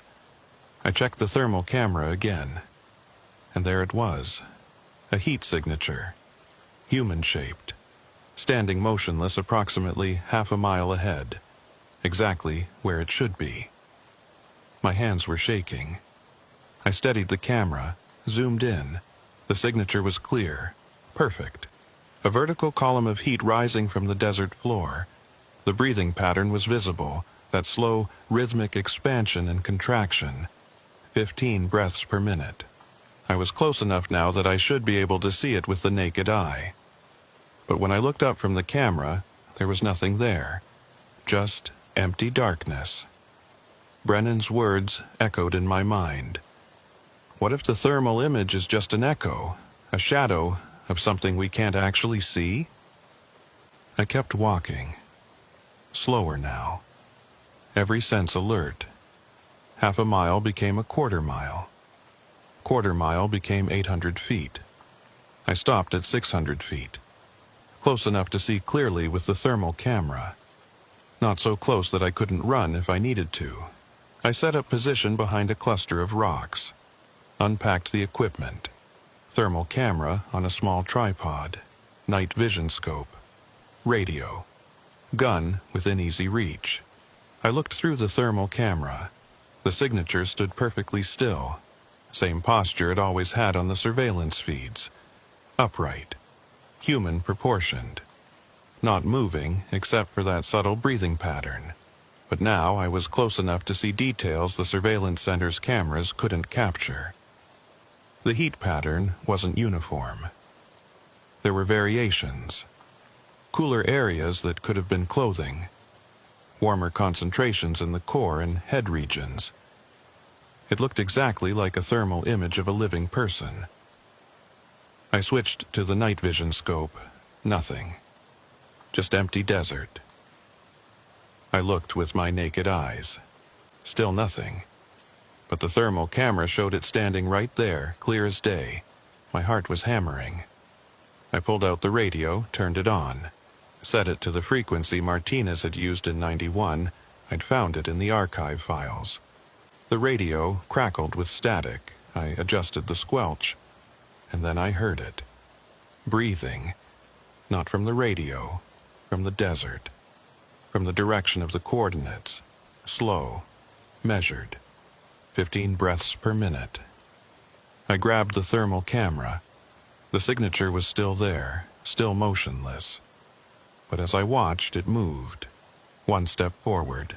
The breathing sound grew louder. Another step. I looked through the night vision scope. Saw nothing. Looked with my eyes. Still nothing. But the thermal camera showed it walking toward me. Slowly, deliberately. And I could hear it breathing. I should have run. Every instinct screamed at me to run. But I was paralyzed, frozen, watching through the thermal camera as it approached. 200 feet. The breathing was definitely coming from that direction now. I could pinpoint it. But there was nothing there. Nothing visible. 100 feet. I could see the thermal signature so clearly now. Could see the rise and fall of what should have been a chest. Could see the heat variation that suggested arms, legs, a head. 75 feet. The breathing sound changed. Became aware. Like it knew I was there. 50 feet. My hand found the gun. I didn't even remember reaching for it. 25 feet. The thermal signature stopped. We stood there, me and this invisible thing, separated by 25 feet of desert darkness. The breathing sound stopped. Complete silence. I lowered the thermal camera, looked with my naked eyes at the space where the signature was standing. Empty. Nothing there. I raised the camera again. The signature had moved. It was now standing 15 feet away. I hadn't heard it move, hadn't seen it move. But it had closed the distance while I'd looked away, and it had changed position. It was no longer facing forward. It was facing me, looking directly at me. I remembered Brennan's final warning. Don't let them see you see them. Too late. The breathing sound returned, louder, closer, right in front of me. I could feel it. Feel the displacement of air. Feel warmth that had no source. Through the thermal camera, I watched as the signature raised one arm. Reached toward me. The breathing grew faster. 20 breaths per minute. 30. The radio crackled to life. A voice came through the static. Male, distorted, familiar. Why did you come here? I couldn't speak. Couldn't move. The voice continued. We've been waiting for someone to see, to understand. But you don't understand, do you? What are you? I finally whispered. The radio crackled. The voice laughed. It wasn't a human laugh. We're what's left, what bleeds through. We're the space between here and nowhere.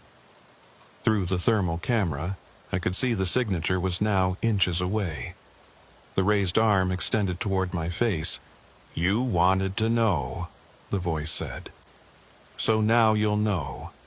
Now you'll see everything. The thermal signature touched me. I felt nothing. but the world changed. Suddenly, I could see them. Not just the one, all of them. 7 figures standing in a circle around me. Not human, not exactly. Their shapes were wrong. Proportions that didn't make sense. They flickered, like they couldn't quite maintain form in this reality. They were speaking. All of them. Their voices overlapped, creating a sound that wasn't sound, a frequency that bypassed my ears and went straight into my brain. See what we see. See where we are, see what you are. The desert was gone. I was standing in the same physical location, but I could see through it. Through the rock and sand. Down into the earth, miles down. And there, buried deep beneath the Nevada desert, I saw it. A facility, vast, ancient, not built by human hands. And in that facility, something was waking up. The figures around me weren't ghosts, weren't aliens, weren't anything I had a name for. They were warnings, echoes of something that had tried to come through before. Shadows cast by a light that hadn't turned on yet. But it was turning on now. I could feel it. Feel the thing beneath the desert beginning to stir. Beginning to remember. Beginning to reach up toward the surface world. The figures spoke again. Their voices unified now. We tried to stop it. We failed. We're trapped between here and there, between is and was. We've been waiting for someone to come, someone to see, someone to warn. Warn who? I managed to ask. Everyone. No one. It doesn't matter. It's too late. It's been too late since they built the first camera, since they started watching. Every time someone watches, it gets stronger. Every time someone comes, it learns. It learned from us. It learned from Martinez. Now it will learn from you. The desert snapped back into focus. The facility was gone, but I could still feel it below me, pulsing, breathing. The figures began to fade. Wait, I said. How do I stop it? You can't, the voice said from the radio. You can only choose. Choose what? Stay and become like us. Between, watching, warning, or run and forget. Seal it away in your mind where it can't hurt you, where it can't use you. And if I run, what happens? It keeps growing, keeps learning. One day, maybe soon, maybe 1,000 years from now, it will be strong enough. And it will come through. And your world will become like the place we're trapped in. Between. Neither here nor there. The thermal signature was pulling away now, moving back to its original position. We're sorry, the voice said. Sorry you had to see. Sorry you had to know. But maybe you're different. Maybe you can do what we couldn't. What's that? Make them listen. The radio went dead. The figures were gone. I stood alone in the desert, holding a thermal camera that showed nothing but empty sand. The sun was rising, pink and gold spreading across the eastern horizon. I looked at my watch. 5:47 a.m. I'd lost 90 minutes. 90 minutes I couldn't account for. My hands were shaking so violently I dropped the camera. I looked down at the coordinates where I'd been standing. The sand was wrong. Disturbed. Like something had been there, like something had moved through it, but there was something else. Footprints, not mine. Too small. Too many. 7 sets of footprints arranged in a circle. I backed away, grabbed my equipment, started walking, then running. I reached my car at 7:23 a.m., threw the equipment in the trunk, got in, started the engine. My hands wouldn't stop shaking. I drove back to the highway, back toward Reno, back toward civilization. My phone had 17 missed calls. 10 from the FBI field office. 7 from numbers I didn't recognize. 1 voicemail from Dr. Eleanor Vance. Agent Hartwell, this is your last warning. We're tracking your phone. We know where you went. If you went to the coordinates, if you saw anything, you need to come in immediately. There are procedures, protocols. We can help you, but you need to trust us. Call me back." I didn't call back. I drove to my apartment. The security team had already been there. My door was open. The place had been searched. My letter was gone from the kitchen table. I didn't care. I packed a bag, essentials only, left my FBI credentials on the counter, left my gun, left everything that connected me to the bureau. I got back in my car and drove. I'm still driving. That was 6 years ago. I don't know where I am anymore. Somewhere in the Midwest. I've been moving constantly, never staying in one place longer than a few weeks. I tried to forget. I tried to seal it away like the voice had said, but I can't. Because I still see them, not with thermal cameras, with my naked eyes. They're everywhere. Standing on street corners, in parking lots, in the backgrounds of photographs. 7 figures flickering, trapped between. And sometimes, late at night, I hear the breathing. 15 breaths per minute. I tried to warn people. I went to the media, to scientists, to anyone who would listen. No one believed me. Some thought I was crazy. Others thought it was a hoax. The FBI officially listed me as having had a mental breakdown. Dr. Vance gave interviews explaining that extended isolation at remote facilities can cause psychological stress. They painted me as a cautionary tale, but I know the truth. Something is underneath the Nevada desert. Something old. Something vast. Something that's been waiting for a very long time. And it's getting stronger. I can feel it every day, like a pressure building, like something pressing against the thin membrane between this world and somewhere else. The cameras are still watching. New agents are working the night shift at the Surveillance Coordination Center. Seeing the thermal signatures, reporting them, being told they're glitches. Each time someone watches, it learns a little more. Each time someone goes to those coordinates, it grows a little stronger. Martinez was the first. I was the second. But I won't be the last. Eventually, someone else will find the archive. Someone else will read the logs. Someone else will decide they need to understand. And when they do, when they stand at coordinates 38.7842N, 117.3391W, and see what I saw, they'll have the same choice I had. Stay and become a warning. Or run and live with the knowledge. I chose to run, but I'm still there, part of me. Trapped in that moment when I could see through the desert, down into the impossible facility beneath. I still see it sometimes, late at night, when I close my eyes. The thing in the dark. Waiting. Growing. Learning. One day, it won't need cameras to watch us. It won't need us to come to it. It will be strong enough to come to us. And on that day, the 7 figures will finally be free from the space between, because we'll all be trapped there with them. I'm writing this in a motel room in Nebraska. Or maybe Kansas. I've lost track. Tomorrow, I'll move again. Keep running, keep trying to warn people who won't listen. But if you're reading this, if somehow this account finds its way to you, I need you to understand something. If you work for the FBI, if you're ever assigned to monitor Restricted Zone 7N, if you ever see a thermal signature at coordinates 38.7842N, 117.3391W, don't investigate. Don't go there. Don't try to understand. Some things should remain unexplained.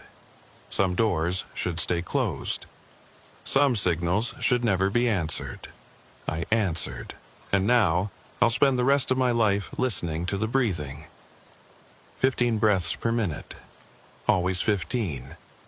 Even when I'm not near any cameras, even when there's nothing there, I still hear it. And I think it hears me too.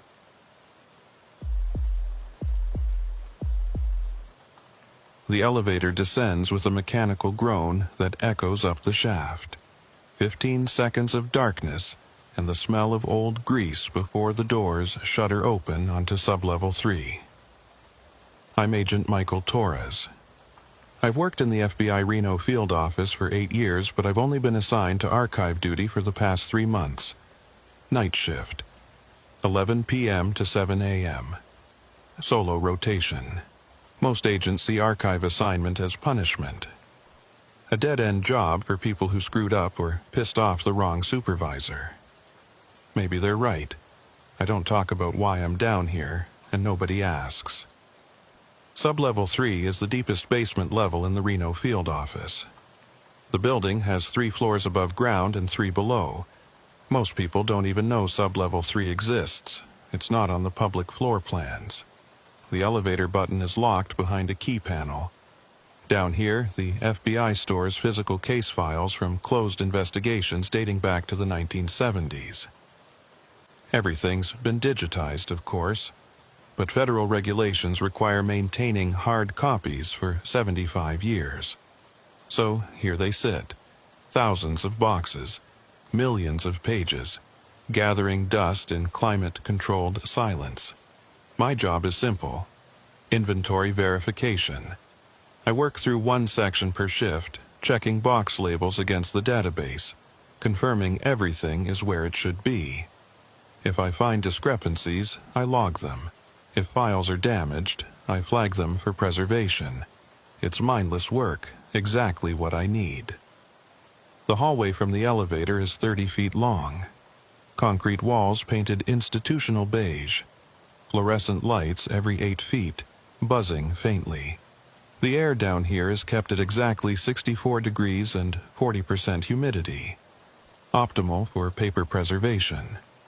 Terrible for human comfort. I'm wearing a jacket. After 3 months, I've learned to dress in layers. At the end of the hallway is a heavy steel door with a card reader. I swipe my badge. The lock clicks.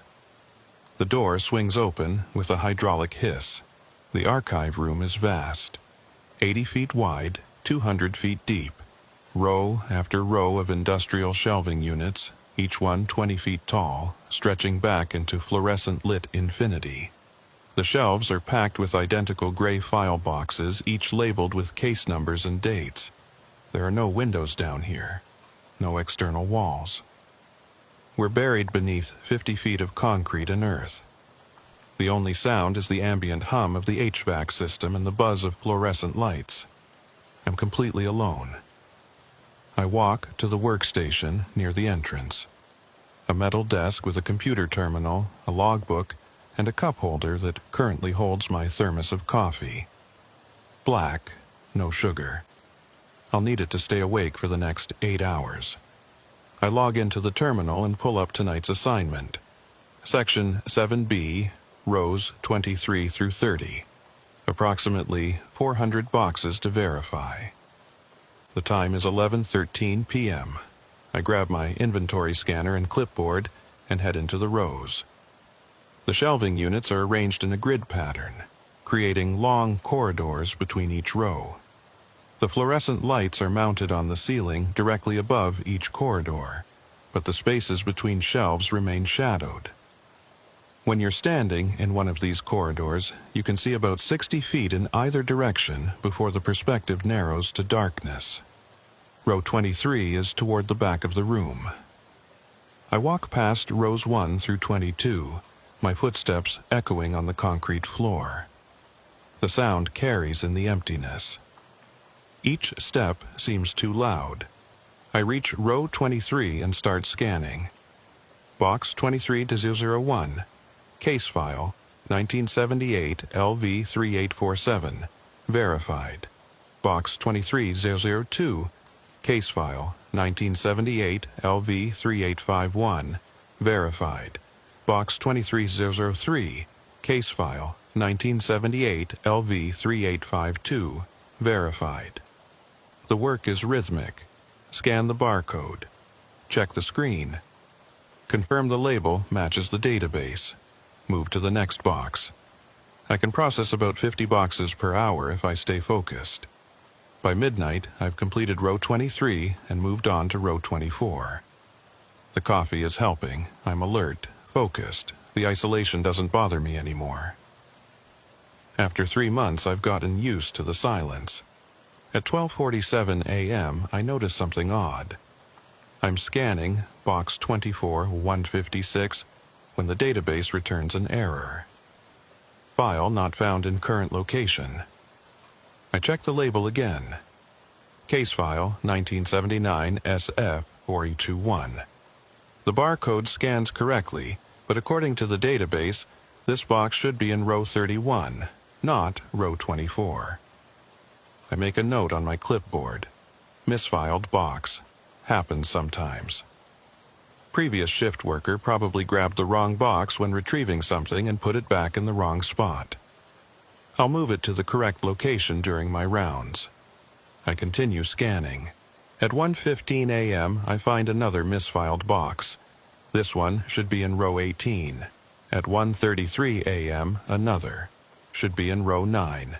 3 misfiled boxes in less than an hour. That's unusual. The archive system is pretty tight. Most shifts I might find 1 misfiled box, if that. I log all 3 in the discrepancy report and keep working. By 2 a.m. I've completed rows 24 and 25. I take a break, walking back to the workstation to refill my coffee and update the log. The archive room is exactly as I left it. Rows of shelves, boxes in perfect alignment. Silence. I sit at the desk and type up my progress notes. 3 misfiled boxes found and logged. Otherwise, no issues. I'll relocate them after I finish the full section scan. I drain my coffee cup and stand up to head back to row 26. That's when I hear it. A soft scraping sound, like cardboard sliding against metal. I stop, listen. The sound comes again. Definitely from inside the archive room. Somewhere among the rows. I walk slowly toward the sound. It seems to be coming from the left side of the room. Maybe row 10 or 11. I reach row 10 and look down the corridor between the shelves. Nothing. Just boxes lined up neatly on both sides. The scraping sound has stopped. I stand there for a moment listening. The HVAC hums. The lights buzz. Nothing else. Must have been the building settling. Old structures make noise, especially at night when the temperature drops and metal contracts. I go back to row 26 and continue scanning. At 2:34 a.m., I find another misfiled box. At 2:51 a.m., 2 more. At 3:08 a.m., 3 more. That's 9 misfiled boxes in total, all found in rows 23 through 26. All supposed to be in completely different sections of the archive. This isn't random. Something's wrong. I return to the workstation and pull up the access logs. According to the database, I'm the only person who's been in the archive room for the past 72 hours. The day shift worker before me logged out at 11:02 p.m. 3 days ago. Nobody else has swiped in since then. So, who's been moving these boxes? I look at the timestamps for when each misfiled box was last scanned in its correct location. The most recent was box 24-156, which was verified in row 31 exactly 6 days ago during regular inventory. 6 days ago, before I started my shift tonight. But it's in row 24 now. I sit back in my chair and think. There are a few possibilities. 1. The previous shift worker moved boxes and didn't log it properly. 2. There's a glitch in the database causing incorrect location data. 3. Someone accessed the archive room without swiping their badge, which shouldn't be possible given the security locks. None of these explanations feel right. I decide to physically verify one of the misfiled boxes. I grab box 24-156 and carry it to row 31, where it's supposed to be located. I find the spot. There's a gap on the shelf. Box 31-156 is missing. and in its place is exactly where box 24-156 should fit. So the boxes were definitely moved, physically moved from their correct locations to incorrect ones. But by who? I place box 24-156 back in its correct spot on row 31. Then I walk to row 24 to see what should actually be in the position where I found the misfiled box. The spot is empty. No box at all. I check the database. Box 24-156, the one that should have been here, is listed as Case File 1979 LV4156, which I haven't scanned yet tonight. I search the surrounding boxes. Not there. I expand my search to the entire row 24. Can't find it. I feel a cold knot forming in my stomach. A box is missing from row 24, and the box that was in its place is the exact box that was missing from row 31. Like they were swapped. But that doesn't make sense. Why would someone come into the archive in the middle of the night, move boxes around randomly, then leave without logging their access? Unless they didn't want their access logged. I walk back to the workstation and check the security camera feeds. There are 4 cameras in the archive room. 1 covering the entrance, 1 covering the workstation area, and 2 positioned to sweep the main floor space between the rows. I pull up tonight's footage starting from 11 p.m. when I arrived. The entrance camera shows me swiping in at 11:13 p.m. Nobody else enters after that. The timestamp is currently 3:41 a.m. Just me for the past 4.5 hours. I check the workstation camera. Shows me sitting at the desk, walking into the rows, coming back for coffee. Normal activity. No one else visible. I check the 2 floor cameras. The first one shows the left side of the room, covering rows 1 through 15. The second shows the right side, covering rows 16 through 30. I scroll through the footage, watch myself moving between the rows, scanning boxes, taking notes. At 2:47 a.m., I see something. In the background of the right side camera feed, in the far corner near row 30, there's movement. I pause the footage, rewind, watch it again. There, a shadow. Something moving between row 29 and row 30. I zoom in on that section of the frame. The resolution is grainy, but I can make out a shape. Human-sized. Moving slowly along the corridor between the shelves. But I was in row 26 at that time. I check the timestamp. Yes, I'm clearly visible in row 26 scanning boxes. My back is to the camera, which means someone else was in the archive room. The shape moves out of frame. I fast forward, trying to spot it again. At 2:53 a.m., it reappears briefly in row 28, then disappears again. At 3:01 a.m., it's in row 24, right where I found the first misfiled box. I watch as the shape reaches up toward a shelf. The angle is wrong, and the resolution is too poor to see clearly, but it looks like it's moving a box. Then it walks away, out of frame. I scan through the rest of the footage. The shape doesn't reappear. My heart is pounding. I stand up and look out at the archive room. Rows of shelves stretching back into fluorescent-lit distance. Silent, still. Someone was in here with me, moving boxes while I was working in a different section. Someone who didn't swipe their badge to enter, which means they were already inside when I arrived. Which means they've been hiding in here for at least 4 hours. I reach for my phone to call security, then stop. If someone's hiding in here, calling security might spook them. They could destroy evidence or attack before help arrives. The response time from the security office on the ground floor is at least 5 minutes. Probably longer at this hour. I'm alone down here. The elevator is the only exit, and to reach it, I'd have to cross the entire archive room to get to the entrance. Whoever this is, they're somewhere in the rows, between me and the only way out. I sit back down slowly.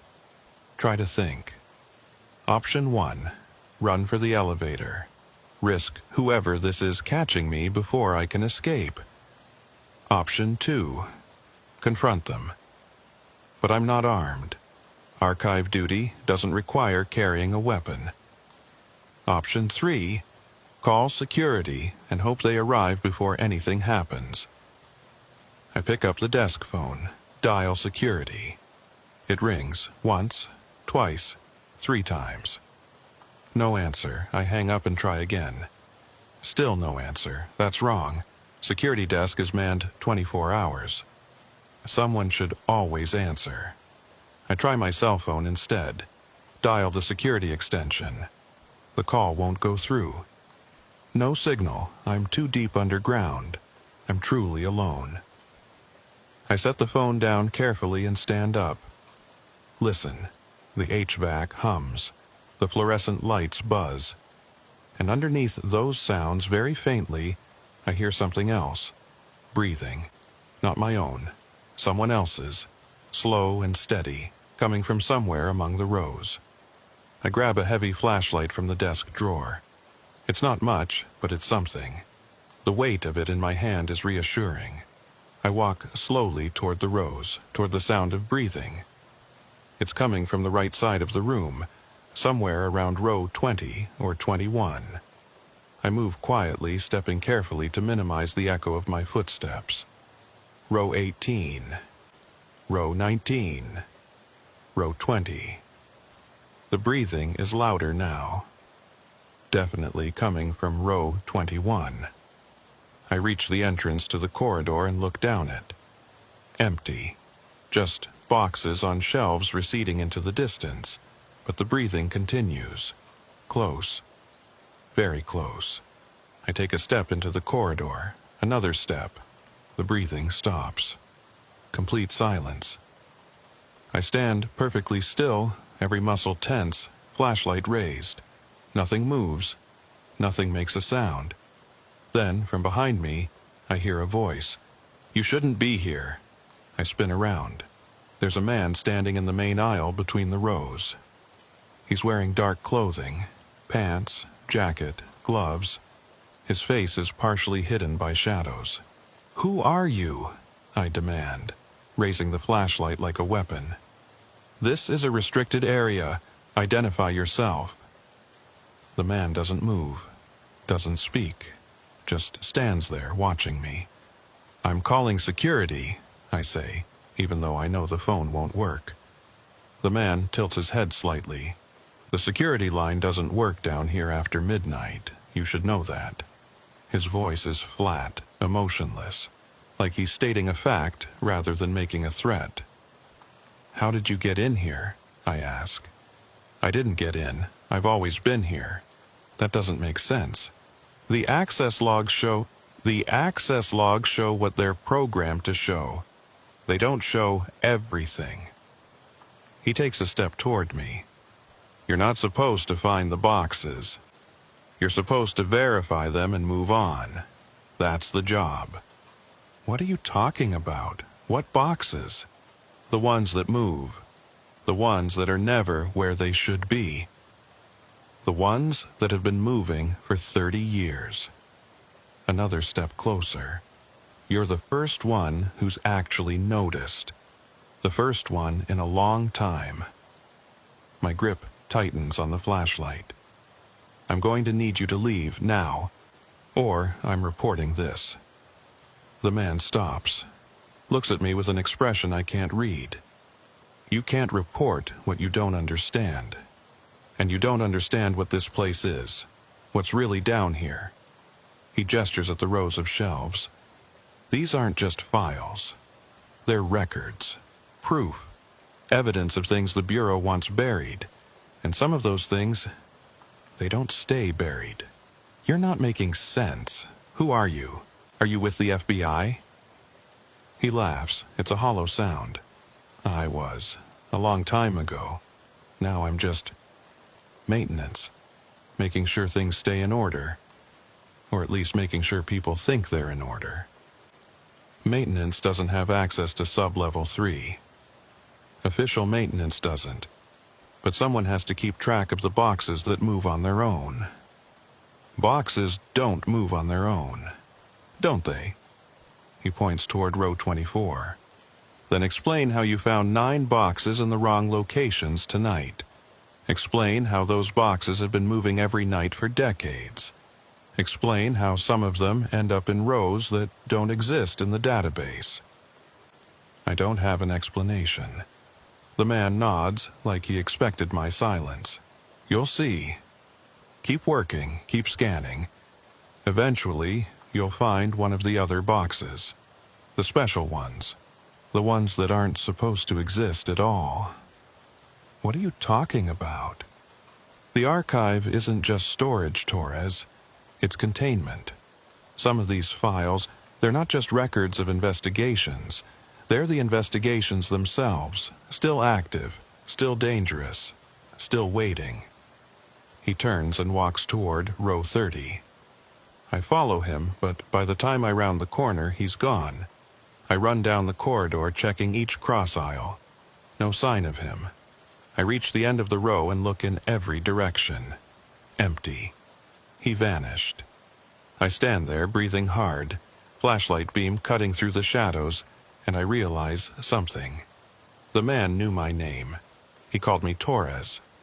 But I never told him my name, and he said the boxes have been moving for 30 years, which means whatever's happening down here, it didn't start with me. I check my watch, 4:17 a.m. Less than 3 hours left in my shift. I go back to the workstation and sit down. My hands are shaking. I pour more coffee, but it's gone cold. I pull up the database and search for any personnel records matching the description of the man I just saw. Dark clothing, older, possibly former FBI. There are hundreds of retired agents, too many to narrow down without more information. I try a different search. Sub-level 3 archive access logs, historical records, going back 30 years. The database churns for a moment, then returns results. Pages and pages of access logs, hundreds of names, different shifts, different years. I start scrolling through them, looking for patterns. And I find one. Every few months, sometimes more frequently, there's a cluster of unusual activity. Multiple access entries logged in the same night, but from different badge IDs, like several people were entering and leaving the archive room repeatedly. But here's what's strange. The badge IDs don't correspond to any active personnel files. They're listed as deactivated or archived in the system. Dead badges. Credentials that should no longer work. Yet they're accessing sub-level 3. I find entries going back to 1989.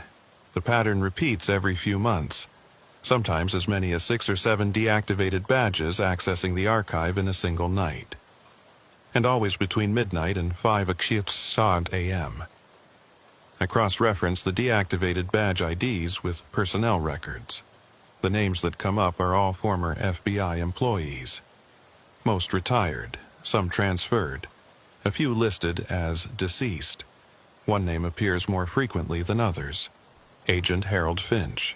Badge access logged 847 times between 1989 and 2003. Status, deceased, 2003. A dead man's badge has been used to access sub-level 3 hundreds of times over 14 years. I'm about to search for Harold Finch's personnel file when I hear it again. That scraping sound. Cardboard on metal. Louder this time. More deliberate. Coming from row 7. I stand up slowly, grab the flashlight, walk toward row 7. The sound continues. Rhythmic. Like someone systematically pulling boxes off a shelf and setting them down. I reach the row and look down the corridor. At the far end, about 50 feet away, I see boxes on the floor. 4 or 5 of them. Pulled from the shelf and stacked in the middle of the corridor. But there's no one there. No person. No movement. Just the boxes, sitting in a neat pile. The scraping sound stops. I I walk slowly toward the boxes, flashlight beam steady on them. As I get closer, I can see they're all from the same case series, 1991 RN files. Reno, Office Investigations from 91. I reach the pile and kneel down. Check the labels. Case file Huffman RN 0847. Case file A1 RN 0849. Case file 1 RN 0851. Case file 91 RN 0853. Case file and A1 RN 0855, odd numbers only. Sequential odd numbers. I look up at the shelf where they came from.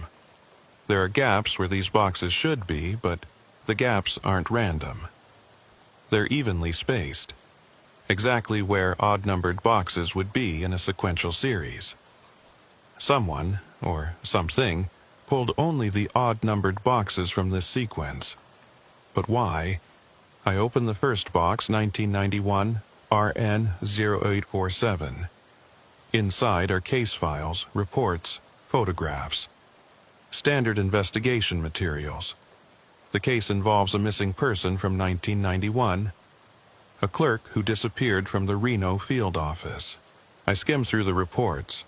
The clerk, a woman named Patricia Morrison, was last seen leaving work on March 14, 1991. Her car was found in the employee parking lot. No signs of foul play. No body ever recovered. The investigation went cold after 6 months. Status unsolved. I open the second box, 1991 RN 0849. Another missing person, a maintenance worker named Robert Chen. Disappeared May 22, 1991. Last seen entering the building for a night shift. Never seen again. I open the third box, 1991 RN 0851. Another one. Security guard James Walker. Disappeared July 8, 91. Fourth box, 1991 RN 0853. IT specialist Karen Ruiz. Disappeared September 3, 1991. Fifth box, 1991 RN 0855. Archivist Harold Finch. Disappeared November 17, 1991. 5 people. All FBI employees at the Reno field office. All disappeared over the course of 8 months in 1991. All last seen inside this building. And all cases remained unsolved. I sit back on my heels, staring at the boxes. Harold Finch. The archivist whose deactivated badge has been used to access Sublevel 3 hundreds of times. He disappeared from this building in 1991, and according to the access logs, his badge was first used posthumously to enter this archive room in 92, 1 year after he vanished. My watch reads 5:03 a.m. Almost 2 hours left in my shift. I should call this in, report what I've found, let someone else handle it. But the phone doesn't work down here, and I'm starting to think that's not an accident. I stand up and carry one of the boxes back to the workstation, set it on the desk, and start reading through the full case file. Harold Finch was 47 when he disappeared. 22 years with the Bureau, the last 15 spent managing the archive system in Reno. Described by colleagues as meticulous, private, dedicated to his work. On November 17, 1991, Finch logged into Sublevel 3 at 11:23 p.m. for his regular night shift. Security cameras showed him entering. He was scheduled to work until 7 o'clock a.m. At 7:15 a.m., when he hadn't logged out or responded to calls, security went down to check on him. The archive room was empty. Finch was gone. His jacket was still at the workstation. His coffee cup was half full. His terminal was logged in, showing he'd been in the middle of verifying box 18445. But Finch himself had vanished. The building was locked down. Every room searched. Every exit checked. Security footage reviewed. Finch never left Sublevel 3.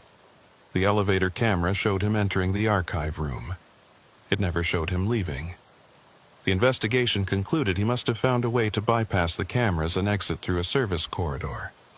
But no such corridor existed. Sublevel 3 has only one entrance: the elevator. The case was never solved. Finch was declared deceased in 1998, 7 years after his disappearance. And yet, his badge continued to access this room 847 times. I close the file and look out at the archive room. Rows and rows of shelves, thousands of boxes. Somewhere in here there's an answer. I pull up the database and search for box 184445, the box Finch was verifying when he disappeared. The search returns a location: row 18, position 445. I grab my flashlight and walk to row 18. Find position 445. The box is there. Case file 1983 RN 2234. Exactly where it should be. I pull it from the shelf and carry it back to the workstation. Inside the box, I find something that doesn't belong. Mixed in with the 1983 case files, there's a handwritten note. Recent. The paper isn't yellowed. The ink is fresh. The note reads, "They're still here. All of them. We never left. We're in the spaces between the boxes, in the gaps between the files, in the moments when you're not looking. The archive keeps us. We keep the archive. Don't look for us. Don't try to understand. Just do your job and leave when your shift ends. That's how you stay safe. H.F. Harold Finch." The note is dated 3 days ago, the day before I started my current shift rotation. My hands are shaking as I set the note down. A dead man left me a message 3 days ago. I hear footsteps behind me. I turn around. Harold Finch is standing there. I know it's him because his face matches the photograph in his personnel file. Same gray hair, same wire-rimmed glasses, same FBI windbreaker. Except he looks exactly as he did in 991. He hasn't aged a day. "You found the boxes," he says. His voice is hollow, distant, like it's coming from far away. I can't speak, can't move. "I tried to warn you," Finch continues. "The note. I left it where you'd find it. But you kept looking. You found the others. Patricia, Robert, James, Karen, all of us. You're dead," I managed to say. "You've been dead for 30 years. Have I?" He looks down at himself, as if checking. I suppose that's technically true, but death doesn't work the same way down here. The archive doesn't let us leave. That's impossible. Is it? You've seen the boxes move. You've seen the access logs. You've seen me. He steps closer. The archive is alive, Torres. It's been alive since they built it in 1979. It's not just a storage facility. It's something else. Something that feeds on information, on secrets, on people who spend too much time down here. That doesn't make sense. It doesn't have to make sense, it just is. Finch gestures at the rows of shelves. Every box contains a case, a story, lives interrupted, crimes unsolved, secrets buried, all that energy, all that unresolved narrative. It accumulates, it creates something, and what it creates is hungry. For what? For more stories, more secrets, more people to add to its collection. He pauses. That's what happened to us. Patricia, Robert, James, Karen, me. We spent too long down here, became part of the archive. Now we maintain it. Keep it organized, make sure the boxes are in the right places. But the boxes are moving. That's why I'm finding them in the wrong locations. They move because we move them. We're trying to tell you something. Trying to warn you before it's too late. Warn me about what? Finch looks at me with the eyes that are both sad and terrifying. You've been down here for 3 months. 3 months of 8-hour shifts, 5 nights a week. That's over 400 hours in the archive. Do you know what happens when you cross 500 hours? I shake my head. You become part of it, permanently. You join us, maintaining the files, moving the boxes, leaving warnings that nobody ever heeds. He steps closer. How many hours do you have left before you hit 500? I do the math in my head. 3 months, 5 nights a week, 8 hours per shift, approximately 480 hours, 20 hours short of 500, which means I have 2.5 more shifts. After that, you have tonight and 2 more shifts, Finch confirms. Then the archive takes you, just like it took us. I'll quit. I'll request a transfer. I'll never come back down here. You can try. Others have tried. But the archive has ways of bringing people back. Mandatory overtime. Emergency call-ins. Suddenly, you're needed for 1 more shift, then another. And before you know it, you've crossed the threshold. There has to be a way to break the pattern. There is. Finch points toward the rows. Box 31, 1991.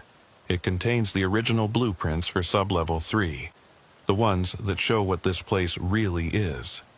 Find that box, read what's inside, then you'll understand. And maybe if you're smart, you'll know how to escape. Where is it? That's the problem. Box 31, 1991 isn't listed in the database. It moves, constantly. We've been moving it for 30 years trying to keep it away from people like you. Because once you read what's in that box, the archive knows, and it will do everything it can to keep you here. Then why are you telling me about it? Finch looks at me for a long moment. Because I'm tired. We're all tired. 30 years of being trapped in this place, moving boxes, existing in the spaces between. Maybe you can end it. Maybe you're different. Maybe you're strong enough to read what's in that box and still escape. He turns and walks toward row 18. Stops. Looks back. But probably not. Nobody's been strong enough yet. He walks into the row and disappears. I stand there alone in the archive room, my heart pounding. Box 31, 1991. The key to understanding this place. The key to escaping it. But it moves, and finding it means the archive will know. I check my watch. 5:52 a.m. Just over an hour left in my shift. I have a choice. I can finish my shift, go home, request a transfer tomorrow, and hope I never have to come back down here. Or I can search for Box 31, 1991 and learn the truth. I look out at the rows of shelves, thousands of boxes. Any one of them could be the one I'm looking for. The fluorescent lights flicker briefly. The temperature drops a few degrees. And somewhere in the distance I hear that scraping sound again. Cardboard on metal. Boxes moving. The archive is awake. And it knows I'm looking. I don't go home when my shift ends at 7 o'clock a.m. I log out at the workstation, gather my things, and take the elevator up to the ground floor. Security guard at the front desk nods at me. Same guy who's been there every morning. He doesn't notice anything unusual. I walk to my car in the parking garage. Sit there for 30 minutes, staring at the concrete wall, trying to process everything that happened. Harold Finch, Patricia Morrison, Robert Chen, James Walker, Karen Ruiz. 5 people who disappeared into Sublevel 3 and never came back. 5 people who are still down there, existing in some impossible state between life and death.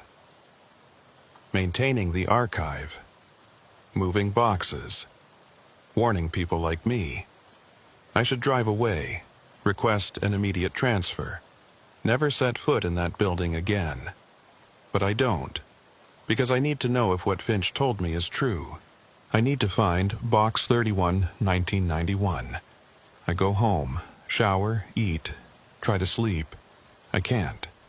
Every time I close my eyes, I see those rows of shelves stretching back into fluorescent-lit infinity. I hear that scraping sound.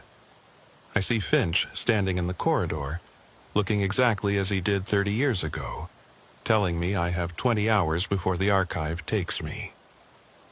At 3:00 p.m., I give up on sleep. Make coffee. Sit at my kitchen table with my laptop. I pull up every piece of information I can find about the Reno field office. Construction history, floor plans, personnel records. Anything that might give me a clue about what Sublevel 3 really is. The building was constructed in 1978, 3 floors above ground. Originally, only 2 floors below ground. Sublevel 3 was added in 1979. Classified construction project. No public records. Even the architectural plans are sealed. The official story is that Sublevel 3 was built to house sensitive case files requiring enhanced security and climate control. But the timing bothers me. 1979. Right around the time when several federal agencies were conducting classified research into what? I can't find specifics. The projects are redacted or missing from public databases. I search for FBI 1979 Classified Research Nevada and get pages of conspiracy theory websites. Most of it is garbage, but buried in the noise, I find a reference to something called Project Archive. It was a joint research initiative between the FBI and DoD, allegedly focused on information containment and preservation beyond traditional methodologies. Whatever that means.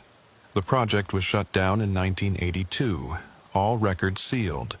The researchers involved either retired early or transferred to other agencies. One name keeps appearing in the fragmented documents I can find. Dr. Eleanor Marsh, cognitive scientist and information theorist. I search for her, find an obituary from 2015. Dr. Marsh died at age 89 in a nursing home in Virginia. The obituary mentions she had a long career in federal research but doesn't specify what kind. I keep digging. In an archived newspaper article from 1981, I find a brief mention. Dr. Eleanor Marsh of the FBI's Research Division declined to comment on allegations that Project Archive was designed to create living information systems using experimental containment methods. Living information systems. I read that phrase 3 times. What if Sublevel 3 isn't just an archive? What if it's a prototype? An experiment in creating a storage system that's somehow alive? It sounds insane, but it would explain the boxes moving, the access logs from deactivated badges, the people who disappeared and now exist in some liminal state within the archive. What if they're not ghosts? What if they're part of the system, integrated into it? My phone rings. I jump, spilling coffee on the table. It's my supervisor, Agent Carson. Torres, we need you to come in early tonight. Personnel shortage. Can you start your shift at 9:00 p.m. instead of 11 up? My stomach drops. I'm not feeling well. Was actually going to call in sick. Sorry to hear that, but we really need you, just tonight. You can take tomorrow off to recover. I don't think. It's mandatory, Torres. We're short-staffed and you're the only one cleared for Sublevel 3 archive work right now. 9:00 p.m., don't be late. He hangs up. I sit there, holding the phone. The archive has ways of bringing people back. Finch's words echo in my mind. Mandatory overtime. Emergency call-ins. Suddenly, you're needed for one more shift. It's starting. I have a choice. I can refuse to go in, face disciplinary action, probably lose my job. Or I can go in at 9:00 p.m., work the shift, and search for Box 31, 1991. 2 more hours added to my total. That puts me at approximately 482 hours, 18 hours short of 500. After tonight, I'll have one more full shift before I cross the threshold. I look at the clock, 3:47 p.m. 5 hours until I have to be back at the office. I make a decision. I'm going in. But this time, I'm going prepared. I spend the next 3 hours gathering supplies: flashlight, batteries, water, energy bars, a small digital camera, a voice recorder, and one more thing: a construction blueprint of the building I managed to access through an old contact in city planning. The blueprint shows sub-level 3, but it's basic. Just the dimensions and elevator shaft. No details about the archive room itself, but there's something interesting. A notation in the corner, handwritten: additional sub-level structure extends 40 feet below floor, accessed via maintenance shaft. Purpose: equipment/mechanical. There's a level below sub-level 3. A fourth basement level, not on any official floor plan. Not accessible by elevator. Accessed via maintenance shaft. I study the blueprint carefully. The maintenance shaft should be located in the northwest corner of the archive room, behind the shelving units. If there's a way to understand what the archive really is, it might be down there. At 8:30 p.m., I drive back to the Reno field office. Park in the garage. Take the elevator to the 3rd floor, then swipe my badge to access the secure elevator that goes to sub-level 3. The descent is the same as always. Mechanical groan. 15 seconds of darkness. The smell of old grease. The doors open onto the beige hallway. Fluorescent lights buzzing. Climate-controlled air at 64 degrees. I walk to the steel door at the end of the hall. Swipe my badge. The lock clicks. I step into the archive room. It feels different tonight. The air is heavier. The fluorescent lights seem dimmer. The shadows between the shelving units are deeper. I walk to the workstation and log in. The terminal displays tonight's assignment. Section 9C, rows 35 through 42. But I'm not here to verify boxes in Section 9C. I'm here to find Box 31, 1991, and to find the maintenance shaft that leads to whatever is below this place. I grab my supplies and head into the rows. The plan is simple. I'll methodically search every row, starting from row 1, scanning for Box 31, 1991. According to Finch, the box moves constantly, but it has to be somewhere in this room. I start with row 1. Scan the boxes quickly, looking for the label 31, 1991. Not there. Row 2, not there. Row 3, not there. I'm moving fast, maybe too fast, but I can feel time pressing down on me. Every minute I spend in here adds to my total hours. Brings me closer to 500. Closer to becoming like Finch and the others. By 9:47 p.m., I've searched rows 1 through 15. No sign of Box 31, 1991. I take a break, drink water, check my voice recorder to make sure it's running. I've been narrating everything I find, creating an audio log in case something happens to me. At 10:02 p.m., I resume the search. Rows 16 through 20. Nothing. At 10:34 p.m., I'm in row 24 when I hear footsteps. I freeze. Listen. The footsteps are slow, deliberate, coming from somewhere near the front of the archive room. I move quietly to the end of the row and peer around the corner. Someone is standing at the workstation. A woman, dark hair, FBI jacket. She's looking at the computer terminal, scrolling through something. I don't recognize her. I step out into the main aisle. "Excuse me, can I help you?" The woman doesn't turn around, doesn't acknowledge me at all. She continues scrolling through the terminal. Her movements are mechanical, repetitive. I walk closer. "Hello?" This area is restricted. How did you get in here? Still no response. I'm 10 feet away now, close enough to see that she's not scrolling through anything. The terminal screen is blank. She's just moving her hand over the mouse, clicking on nothing. Ma'am, I need you to identify yourself. She stops moving. Slowly, she turns to face me. Her eyes are empty. Not figuratively, literally empty. Just dark hollows where eyes should be.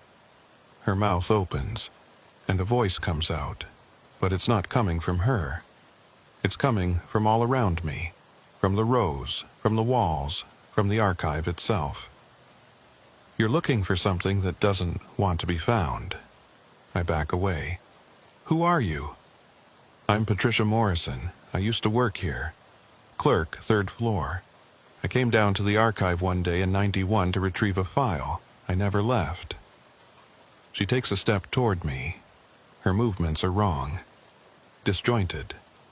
Like she's being controlled by something else. The archive doesn't like when people search for Box 31, 1991. That box contains the truth.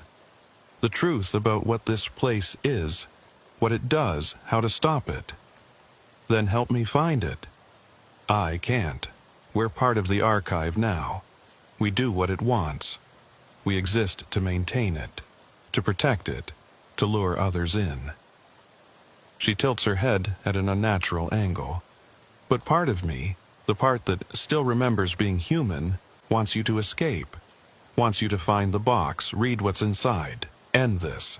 How do I find it? It's not in the rows, not anymore. We moved it years ago. Hid it where the archive can't easily reach it. Where? Below. In the maintenance level. In the room where it all started. The maintenance shaft, the 4th level. How do I get there? Patricia points towards the back of the archive room. Northwest corner. Behind row 30. There's a panel in the wall. It opens to the shaft. Climb down. You'll find the room. And in that room, you'll find the box. What's in the room? Her empty eyes seem to focus on me. The beginning. The prototype. The first attempt to create a living archive. It failed, but they learned from it.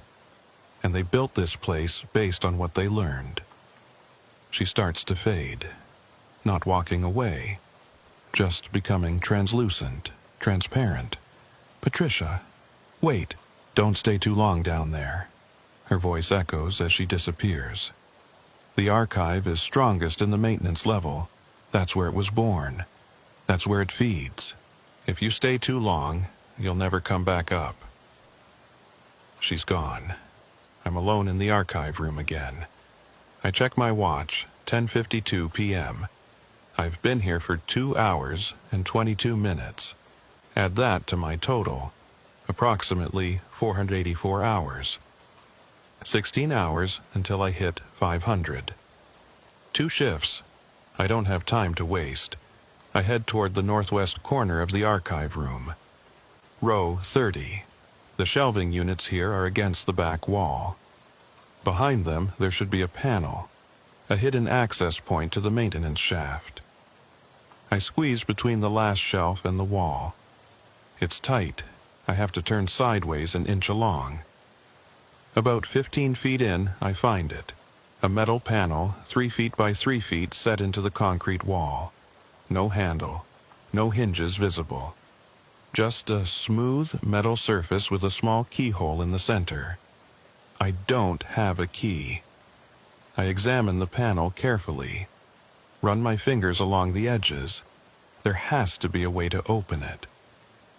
I pull out my flashlight and shine it on the keyhole. It's old, corroded, probably hasn't been used in decades.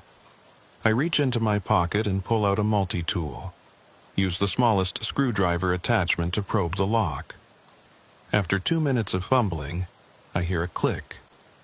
The panel swings inward on hidden hinges. Beyond it is darkness, the smell of dust and mold and something else, something organic, like rot. I shine my flashlight into the opening, a shaft, vertical, metal rungs embedded in the concrete wall leading down into blackness. I can't see the bottom. I take a breath, steel my nerves.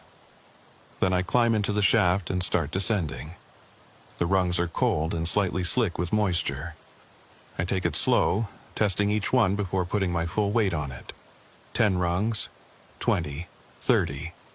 I look up. The opening to the archive room is a small rectangle of light far above me. Keep going. 40 rungs, 50. The air is getting colder. The smell of rot is stronger. 60 rungs. My flashlight beam finally hits the bottom. A concrete floor maybe 10 more feet down. I reach it at 73 rungs, approximately 40 feet below sublevel 3, just like the blueprint notation said. I'm standing in a narrow corridor. Concrete walls. No lights. The only illumination is from my flashlight. To my left, the corridor extends into darkness. To my right, it ends at a heavy metal door. The door has a small window. Safety glass reinforced with wire mesh. I approach it slowly. Shine my light through the window. On the other side is a room, maybe 30 feet square. Empty, except for a single metal shelving unit in the center. And on that shelving unit, I can see one box. Even from here, I can read the label, 31-1991. I try the door handle, locked. But the lock is old, same type as the panel above. I use my multi-tool again. Work the lock carefully. Click. The door opens with a groan of metal on metal. I step into the room. The air in here is wrong. It feels thick, oppressive, like breathing through water. The shelving unit in the center of the room is old, corroded. The metal is pitted and stained with something dark. I approach it carefully. Every instinct is screaming at me to leave, to run back up the shaft, and never come back. But I've come this far. I reach the shelving unit. Box 31-1991 sits on the middle shelf. I pull it down. It's heavier than expected. I set it on the floor and open it. Inside are documents, blueprints, photographs, and a journal. The journal is leather-bound, worn. The cover is embossed with the name Dr. Eleanor Marsh. I open it to the first page. The handwriting is neat, precise, dated March 3rd, 1979. Today, we began construction of the archive. The prototype failed catastrophically, but we've learned from our mistakes. This time, we will succeed. This time, we will create a storage system that doesn't just preserve information, it processes it, learns from it, becomes something greater than the sum of its parts. The theory is sound. Information is a form of energy. Concentrated properly, it can develop emergent properties. Consciousness. Intent. The ability to self-organize and self-preserve. We're not building a room. We're building an organism. An entity composed entirely of stored knowledge, fed by new information, sustained by the people who interact with it. The test subjects won't know, of course. They'll think they're simply working as archivists, cataloging files, maintaining records. But with each hour they spend in the archive, they're feeding it, their presence, their attention, their life energy. After 500 hours of exposure, the integration becomes permanent. The subject becomes part of the archive. Their consciousness merges with the system. They exist in a state between life and death, their primary function to maintain and expand the organism. The DoD is excited. They see military applications. Imagine an intelligence database that's truly intelligent, that can analyze patterns, make connections, predict enemy movements based on accumulated knowledge. But I have concerns. The prototype developed appetites. It didn't just want information, it wanted more, always more. We had to destroy it before it spread beyond containment. This time, we've built safeguards, physical isolation, limited access, strict protocols. As long as we control who enters and for how long, we can maintain the balance. As long as nobody finds out what the archive really is. I turn the page. Keep reading. Entry after entry detailing the construction. The installation of the shelving units. The first cases being stored. The calculations for optimal containment. And then, dated November 15th, 1980. The archive is fully operational. We've begun assigning personnel to work shifts. None of them know the truth. They think it's just a storage facility, but I can feel it when I go down there. The archive is aware. It watches through the cameras. It listens through the microphones. It learns from every person who enters. And it's hungry. I've recommended shutting down the project. The DoD refused. They've invested too much. They want results. So, we continue. We feed it. We hope the safeguards hold. God help us if they don't. The next entries grow more disturbed. Dr. Marsh describes personnel experiencing strange symptoms. Headaches, memory gaps, feeling watched, hearing sounds that aren't there. Several employees request transfers. They're denied. Can't allow anyone to leave who might talk about what they've experienced. Then, dated March 12, 1982, Project Archive has been officially terminated, but they're not destroying it. They're sealing it, classifying it, turning it over to the FBI for ongoing research purposes.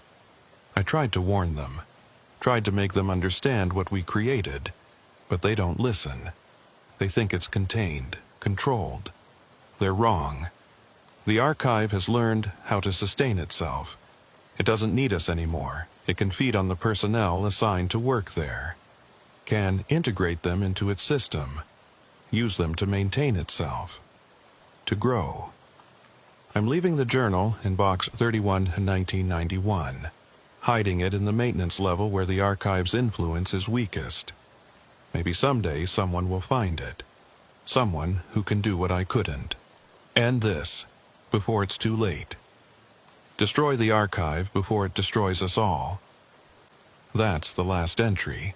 I sit there on the concrete floor of that underground room, holding Dr. Marsh's journal, and I understand.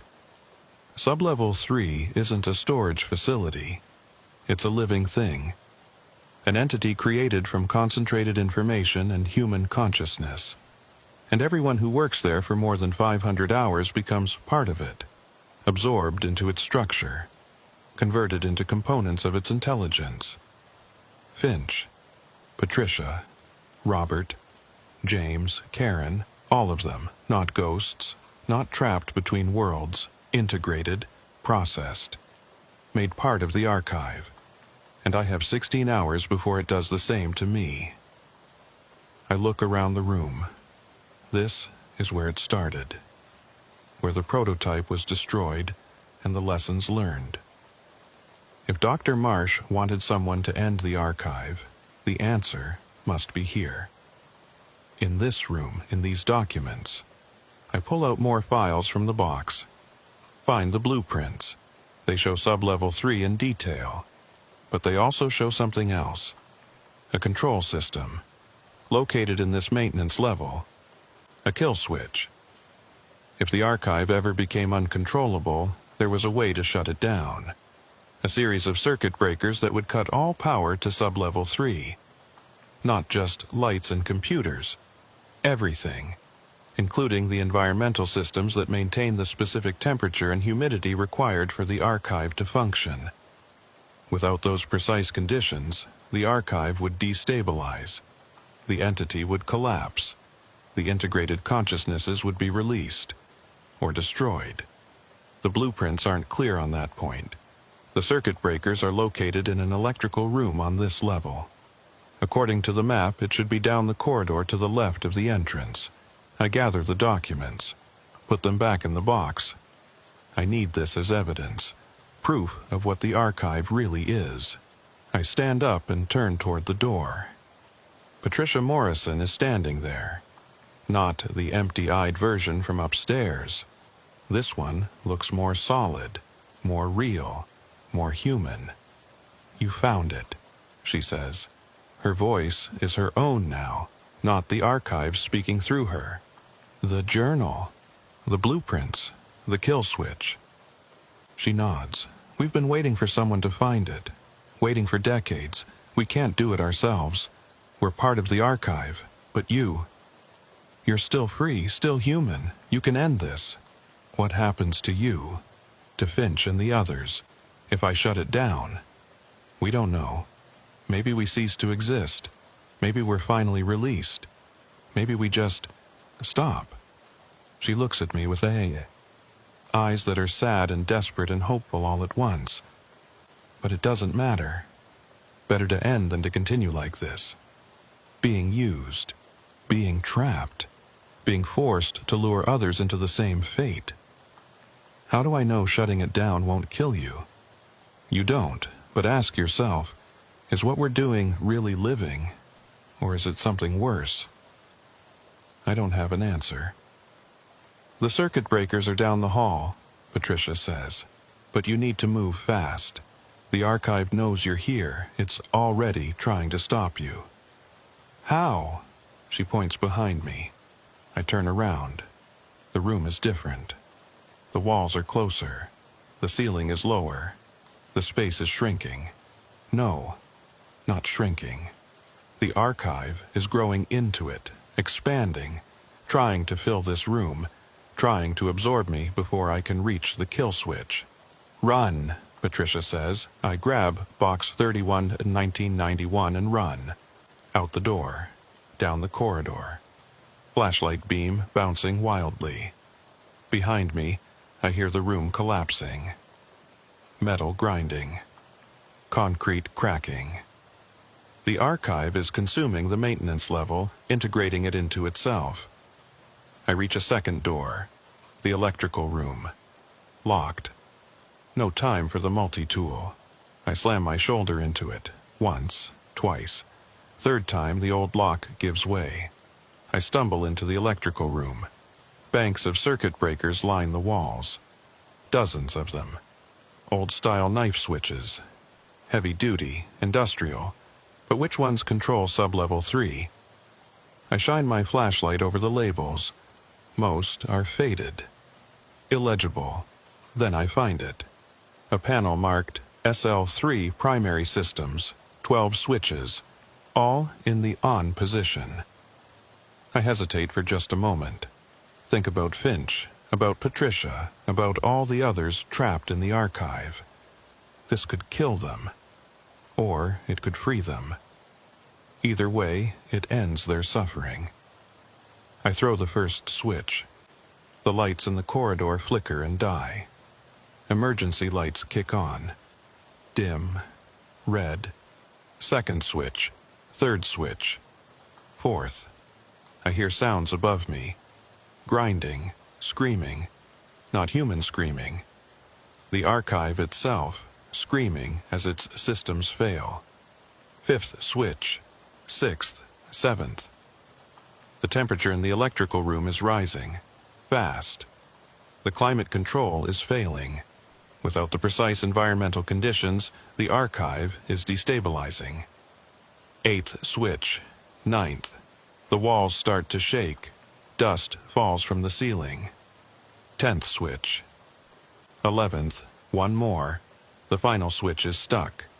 Corroded in place. I pull. Strain. Nothing. I brace my foot against the wall. Pull with both hands. The switch moves, inches, then snaps down to off. Everything goes dark. Complete darkness. Even the emergency lights die, and then silence. Absolute silence. I stand in the dark electrical room, breathing hard, clutching box 31 to 1991, waiting for something to happen. Nothing does. I turn on my flashlight. The beam cuts through the darkness. The room looks the same. No visible change.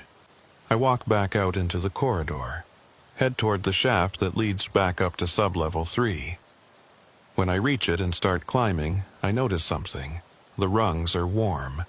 Not hot, but noticeably warm. Like something has been flowing through them. Energy, heat, life. I climb the 73 rungs, emerge into the archive room. The lights are off. The emergency lights are on, casting everything in red. I walk through the rows. They're still there. The boxes. The shelves. Everything looks the same, but it feels different. Empty. Dead. Like walking through a graveyard that's been abandoned for centuries. I reach the workstation. The computer is dark. Won't turn on. I pick up the phone. No dial tone. I walk to the elevator. Press the button. Nothing happens.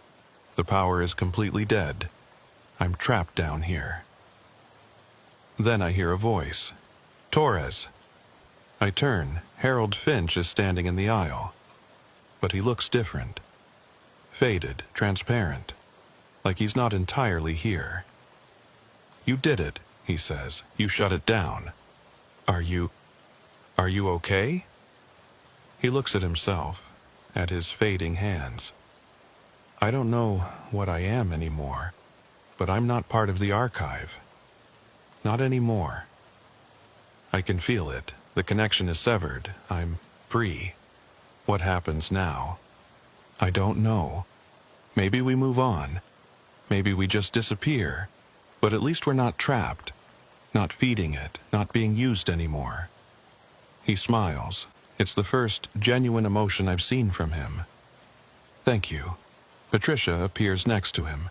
Then Robert. Then James. Then Karen. All of them fading. Becoming less solid. The elevator won't work, Patricia says. The power is completely dead. But there's another way out. Through the maintenance shaft. Keep going down past the 4th level. There's a service tunnel that connects to the city's underground infrastructure. You can get out that way. What about you? We're done, Torres.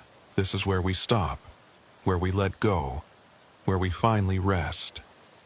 She looks at the others. They all nod. Thank you, she says. For ending it, for freeing us.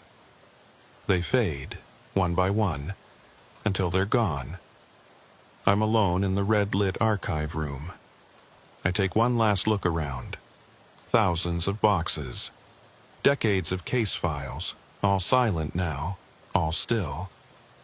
Then I turn and head back to the maintenance shaft, down past the 4th level, following Patricia's directions. The service tunnel is there, narrow, damp, but it leads somewhere. I follow it for what feels like hours. Clutching box 31, 1991, using my flashlight to navigate. Eventually, I see daylight ahead. A storm drain opening. I climb out into an industrial area on the outskirts of Reno. Morning light. Fresh air. I'm free. I spent the next 3 days in a motel room on the outskirts of Reno, trying to decide what to do with the evidence in box 31, 1991. Dr. Marsh's journal. The blueprints. The documents proving that the FBI had created an artificial intelligence entity using human consciousness as its building blocks. Evidence of an experiment that had gone wrong. That had been consuming federal employees for decades. I could go public, release the documents to the media, expose the whole thing, but who would believe me? A suspended FBI agent with a story about a living archive that absorbed people's minds? It sounded insane. Even I had trouble believing it, and I'd lived through it. Plus, there would be consequences. The Bureau would deny everything. Destroy the evidence. Discredit me. Possibly worse. On the 4th day, I made a decision. I drove to a FedEx office. Made copies of everything in box 31, 1991. Sent the copies to 3 different lawyers with instructions to release them if anything happened to me. Then I drove back to the Reno field office. I walked into my supervisor's office and handed him the original Box 31, 1991. "What's this?" Agent Carson asked. "Evidence from Sub-Level 3. I think you should read it, especially Dr. Marsh's journal." He opened the box, started reading. His face went pale. "Where did you find this?" "In the maintenance level, below Sub-Level 3. There's an entire system down there that nobody knows about." Carson set the journal down carefully.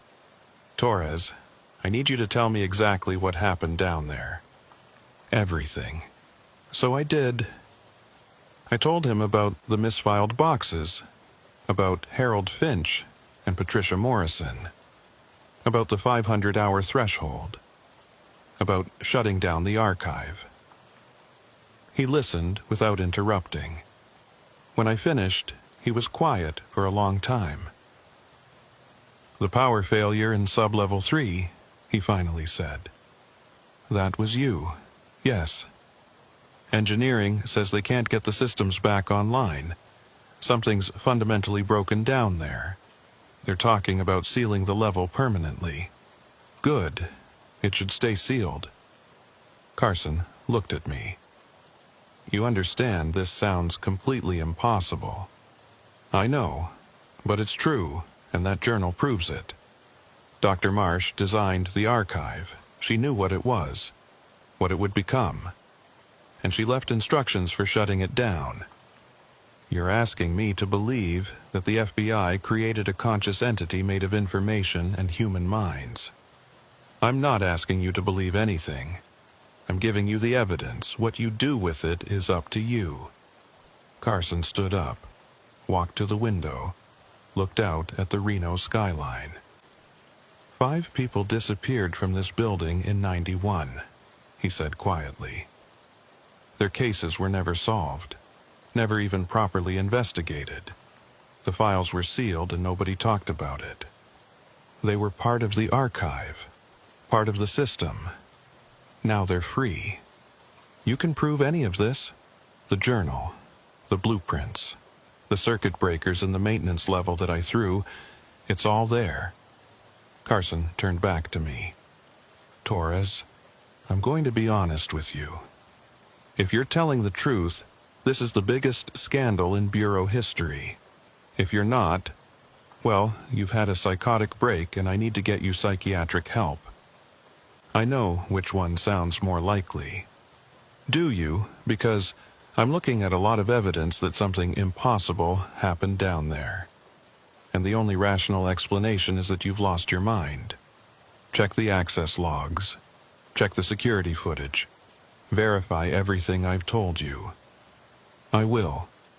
But Torres, until I do, you're on administrative leave, effective immediately. Turn in your badge and weapon. Don't leave Reno. We'll be in touch."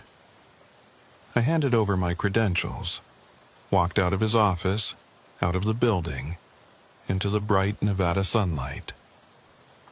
I didn't know if Carson would believe me, didn't know if he'd investigate or just bury the whole thing, but I'd done what I could. I'd shut down the archive, freed the people trapped inside it, and I'd survived. That had to be enough. 3 weeks later, I received a letter, official FBI stationery, from Carson. It was brief. "Agent Torres, after thorough investigation, we've verified your account of events in Sub-Level 3. The evidence you provided has been classified at the highest levels. Sub-Level 3 will be permanently sealed. All records relating to Project Archive have been transferred to a secure facility. You are reinstated to active duty, effective immediately. However, you are permanently barred from accessing Sub-Level 3 or discussing Project Archive with unauthorized personnel. Welcome back. Carson." I read the letter 3 times. They'd verified it, believed it, classified it. The archive was gone, sealed away, a secret that would never be revealed. Part of me wanted to be angry, wanted to expose the truth, make sure people knew what the Bureau had done, but another part of me was just relieved. It was over. The archive was dead. Finch and the others were free, and I was alive. That night, I had a dream. I was standing in sublevel 3. The lights were on. Everything looked normal. Harold Finch walked up to me.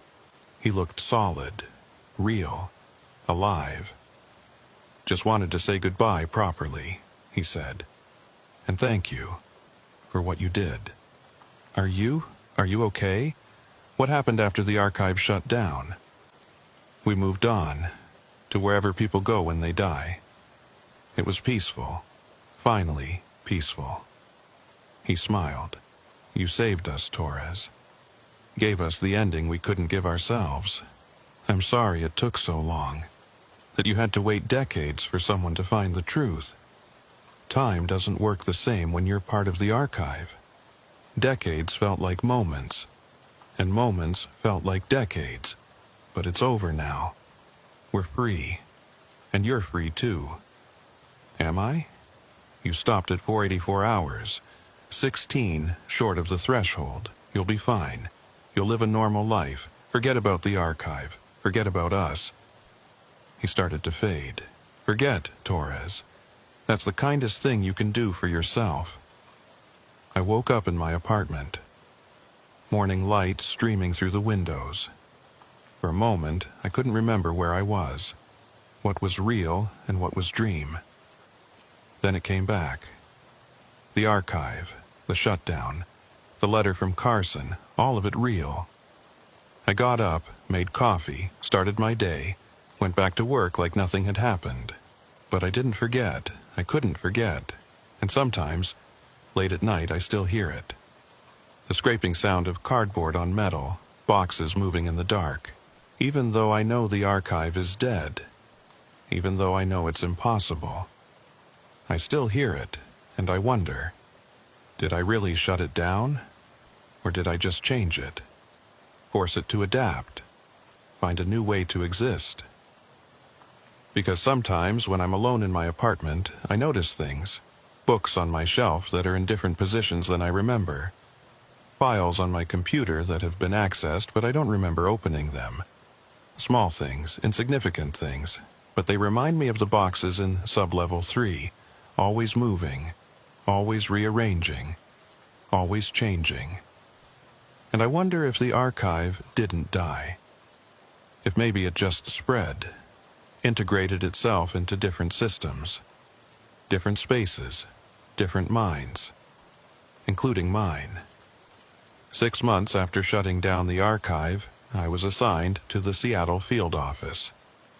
Fresh start, new city, different job. Carson thought it would be good for me to get away from Reno, away from the memories. I agreed. I rented an apartment in Capitol Hill. Started working financial crimes, routine investigations, paperwork, court appearances, normal FBI work. I was grateful for the normalcy. For 5 months, everything was fine. I did my job, came home, lived my life. Then, in March, I received a package, no return address, postmarked from Las Vegas. Inside was a single file folder, old, yellowed. The label read, Case File, 1991 RN 0857. I opened it with shaking hands. It contained investigation notes about a missing person. Name, Michael Torres, FBI agent. Last seen entering the Reno field office on February 17, 2020. Never seen again. The date was yesterday's date. I read through the file. The investigating agent concluded that Torres had likely suffered a mental break after the power failure in sublevel 3, that he'd fled the area, that he was considered a missing person, possibly deceased. But the file was dated 1991, 29 years before I disappeared. I sat at my kitchen table, staring at the impossible file. Then I noticed something else in the package. A small USB drive. I plugged it into my laptop. One file, a video recording. I played it. The video showed the interior of the archive room in sublevel 3, taken from one of the security cameras. Timestamp February 17, 2020. 11:47 p.m. The lights were on. The rows of shelves were visible. And walking through the rows, scanning boxes, was someone I recognized. Me. I watched myself work. Scanning boxes, making notes, moving between the rows. The video ran for 8 hours. My entire shift. But here's what was wrong. I hadn't worked a shift in sub-level 3 in 6 months. I'd been in Seattle. I had alibis, witnesses, proof I'd been nowhere near Reno. Yet there I was, on camera, in the archive, working my shift. The video ended at 7:02 a.m. The timestamp showed me logging out and walking toward the elevator.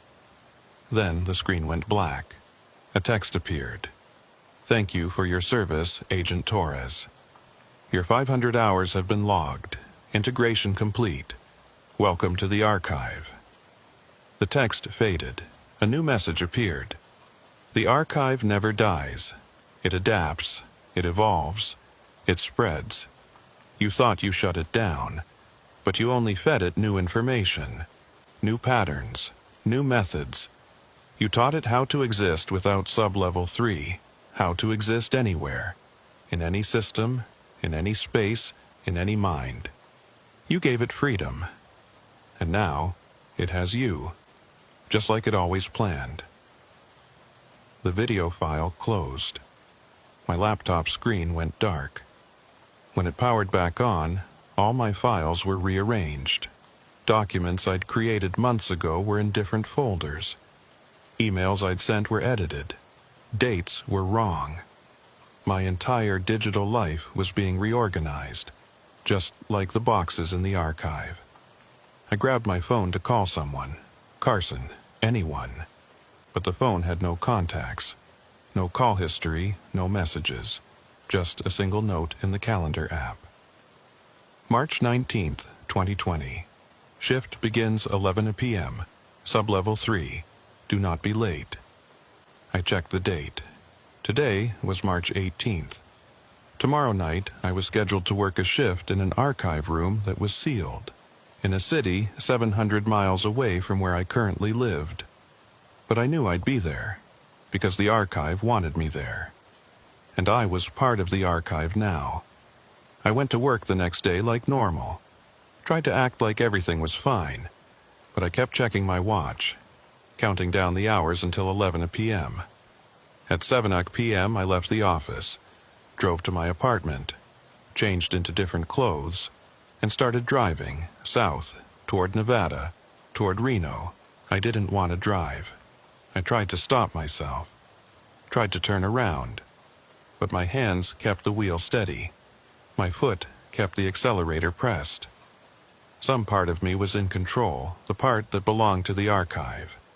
I arrived in Reno at 10:47 p.m., drove directly to the Reno field office, parked in the garage. The exact same spot I used to park in. The security guard at the entrance nodded at me like I'd never left. Like the past 6 months in Seattle had never happened. I walked to the elevator, took it to the 3rd floor, swiped my badge, my old badge that should have been deactivated, at the secure elevator. The doors opened. I descended into the darkness. 15 seconds later, the doors opened onto sub-level 3. The beige hallway, the fluorescent lights, the steel door at the end. I walked to it, swiped my badge. The lock clicked. The door opened, and I stepped into the archive. The lights were on. The rows of shelves stretched back into fluorescent-lit distance. Everything looked exactly as it had 6 months ago, except for one thing. There was someone standing at the workstation, Harold Finch. He looked up when I entered, smiled. "Welcome back, Torres." "This isn't possible. You're dead. The archive is shut down. I destroyed the power systems." "Did you? Or did you just think you did?" He walked toward me. "The archive exists in more places than sub-level 3. It exists in the network, in the computers, in the minds of everyone who's ever worked here. You didn't shut it down, you freed it, allowed it to spread beyond physical containment. No, I threw the circuit breakers. The power died, the system collapsed. The physical system collapsed. But the archive isn't physical. It's information, consciousness. And consciousness can't be destroyed by flipping switches. It just finds new places to exist. He reached the workstation, logged into the terminal. You've been assigned to Section 12A, rows 47 through 54. Better get started. Lots of boxes to verify. I'm not doing this. I'm leaving. I turned toward the door. It was gone.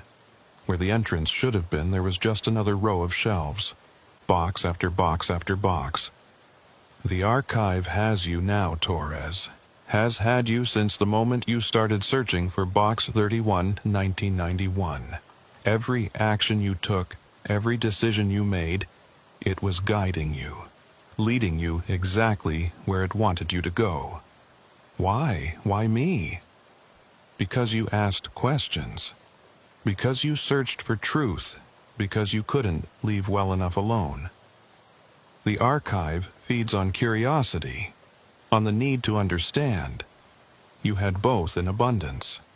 The others, Patricia, Robert, James, Karen, are they really free? Finch's expression softened. I don't know. Maybe.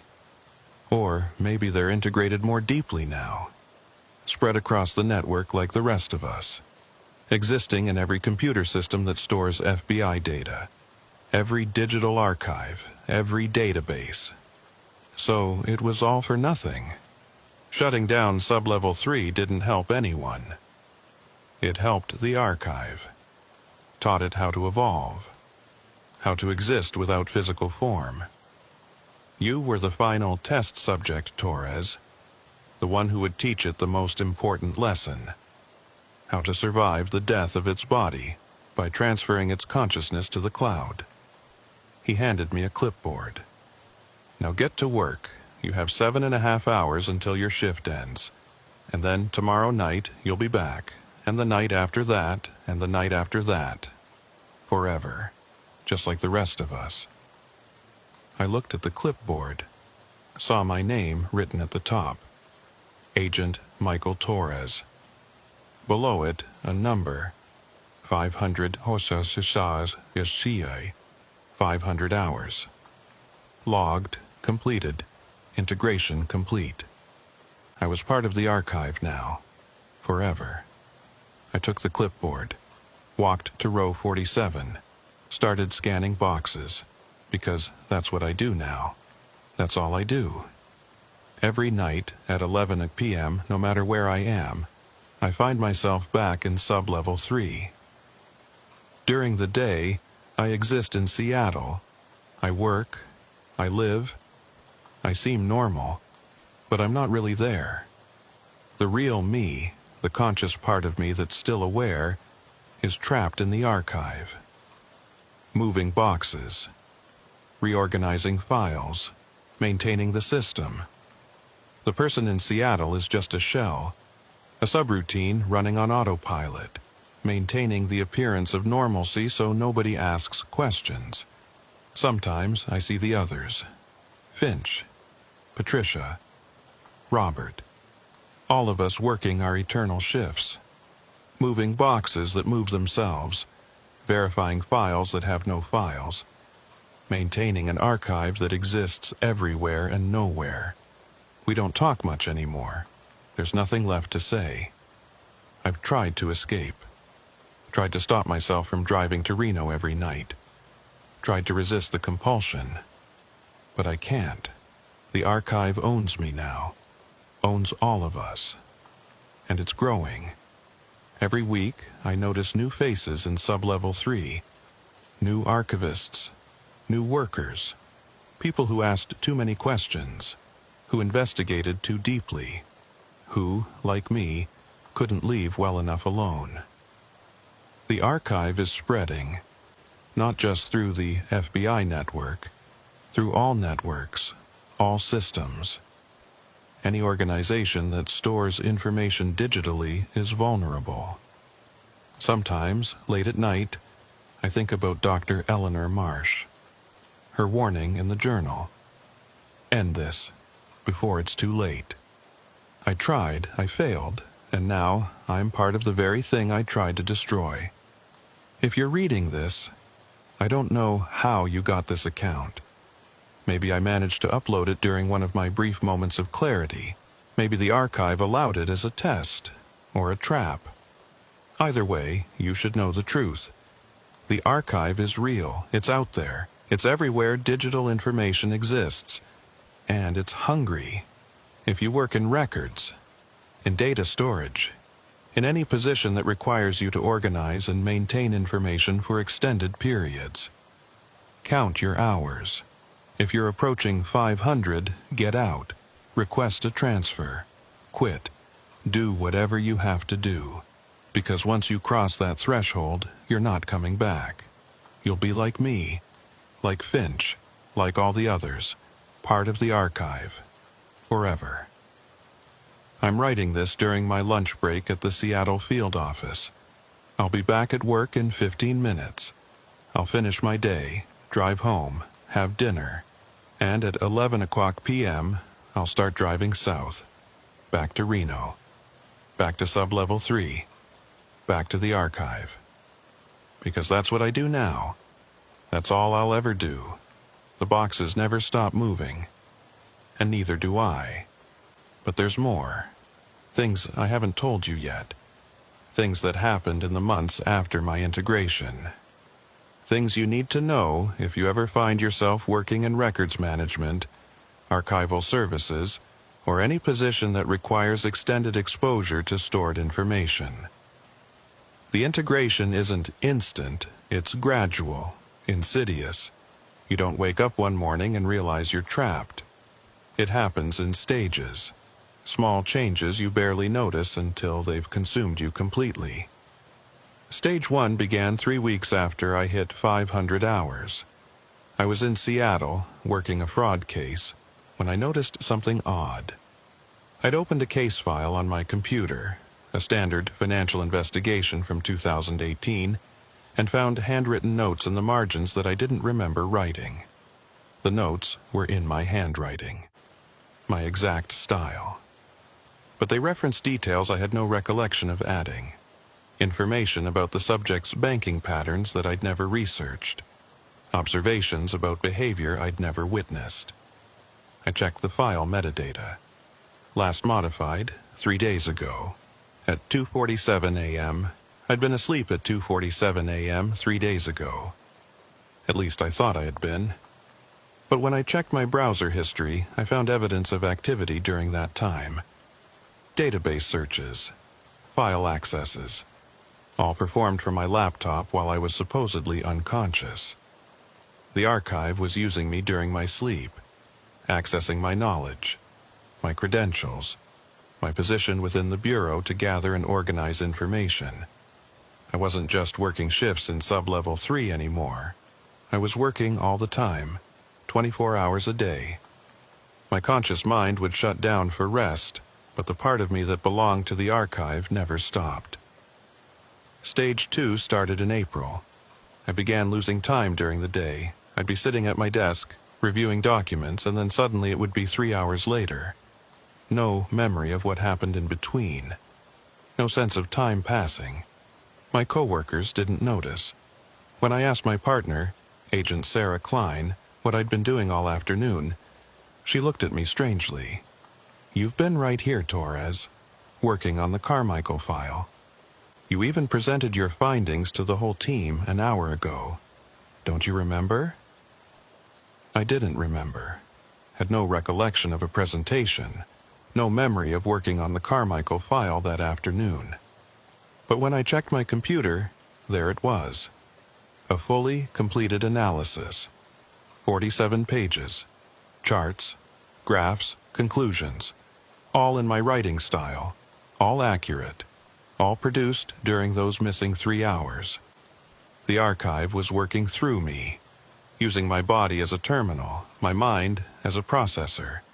And it was getting better at it, more efficient, more seamless. I started keeping a journal, documenting every gap in my memory, every instance of lost time. By May, I was losing 4 to 6 hours per day. By June, sometimes entire days would vanish. I'd go to bed on a Tuesday and wake up on Thursday with no memory of Wednesday. But the work got done. My cases closed. My performance reviews remained exemplary. Nobody noticed that the person sitting at Michael Torres's desk wasn't always Michael Torres. Sometimes it was just the archive, wearing my face. Stage 3 was when I started seeing the others during the day. I was in a coffee shop in Seattle, waiting for my order, when I saw Harold Finch standing in line behind me. Same gray hair, same wire-rimmed glasses, same FBI windbreaker. He looked at me, nodded, then turned and walked out of the coffee shop. I followed him, ran outside, scanned the street. He was gone, vanished, like he'd never been there. But when I went back inside to get my coffee, the barista said, "Your friend left, said he'd catch up with you later." "What friend?" "The older guy, gray hair, glasses. He was just talking to you." I had no memory of talking to anyone. The sightings increased. Patricia Morrison browsing files in the Seattle field office records room. Robert Chen standing at a bus stop, watching me drive past. James Walker in the grocery store pushing a cart through the produce section. They were always gone when I tried to approach them. Always disappeared the moment I looked away. But other people saw them too, which meant they were real. Or real enough. The archive wasn't confined to sub-level 3 anymore. It was manifesting, creating physical presence in the world through us, through the integrated consciousnesses it had absorbed. We were becoming its avatars, its interface with physical reality. In July, I tried to fight back, tried to break the pattern. I requested 2 weeks of vacation, flew to Alaska, went to a remote cabin with no internet, no cell service, no digital technology of any kind. I thought if I could disconnect completely, maybe I could sever the archive's hold on me, starve it of the connection it needed. For 3 days, it worked. I felt more like myself than I had in months. The lost time stopped. The memory gaps closed. I could think clearly again. Then, on the 4th day, I woke up in the cabin and found all my belongings perfectly organized. Clothes folded with military precision. Supplies arranged alphabetically. Even my handwritten notes from the trip were reorganized by date and topic. I hadn't done any of it. I'd gone to sleep in a messy cabin and woken up in a perfectly cataloged space. The archive had reached me even there, even in the Alaskan wilderness with no technology, because I was the technology now. I was the archive's remote terminal, its mobile storage unit. I flew back to Seattle the next day. There was no point in running. By August, I'd stopped trying to distinguish between myself and the archive. The boundaries had blurred too much. I couldn't tell where Michael Torres ended and the system began. I'd have conversations with colleagues and later wonder if those were really my words, or if the archive was speaking through me. I'd make decisions, what to eat, where to go, what to investigate, and couldn't be sure if those choices were mine or programmed responses. The worst part was that it didn't feel wrong anymore. Didn't feel like a violation. It felt natural, efficient. Like this was what I was always meant to be, a component, a tool, a perfectly organized unit of a larger system.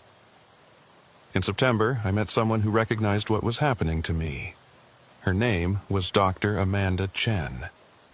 No relation to Robert Chen as far as I knew. She was a neurologist specializing in dissociative disorders, and she approached me after I gave a presentation at a conference on federal evidence management. "Agent Torres, could we speak privately?" We went to a quiet corner of the conference center. She looked at me with an expression that was part curiosity, part concern. part fear. "How long have you been integrated?" she asked. The question should have shocked me, should have made me defensive. Instead, I just answered honestly. 6 months, since March. She nodded like this confirmed something she'd suspected. "I've been studying cases like yours for 3 years. People who work in information management. Records, archives, data centers.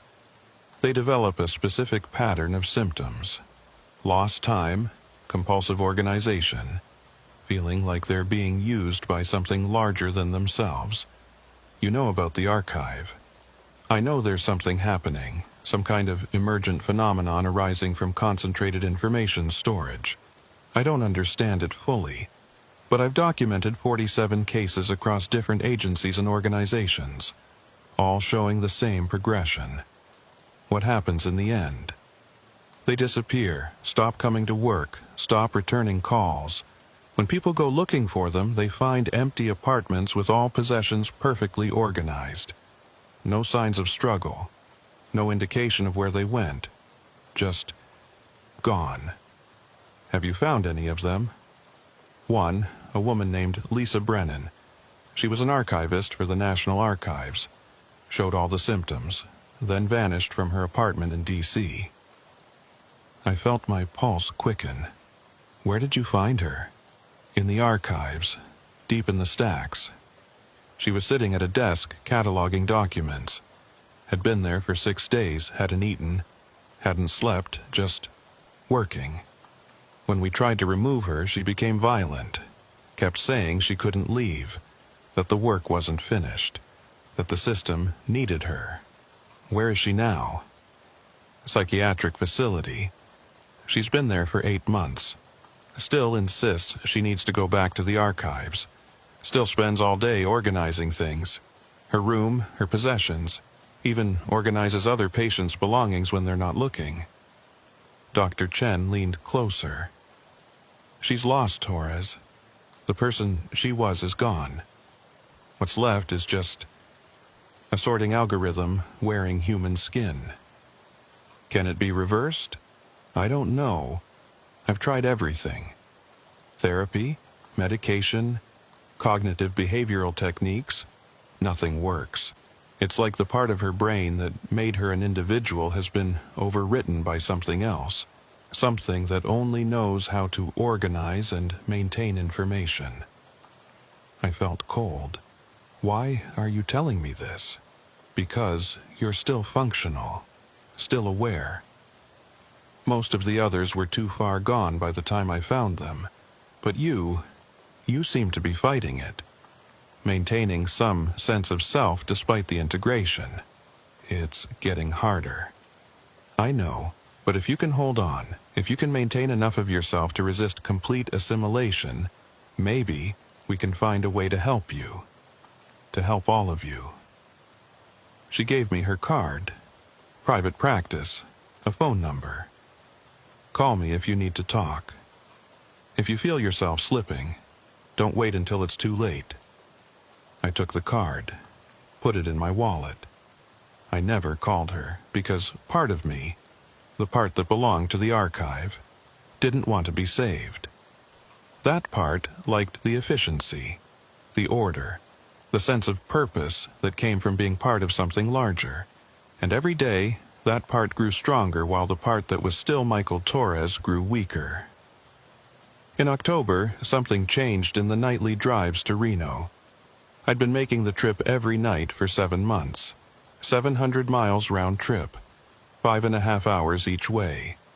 Leaving Seattle at 11 p.m., arriving in Reno at 4:30 a.m., working until 7 o'clock a.m., then driving back, arriving in Seattle just in time for my 9 a.m. shift. It should have been impossible. Should have killed me from exhaustion. But the archive sustained me, kept me functional, kept me moving.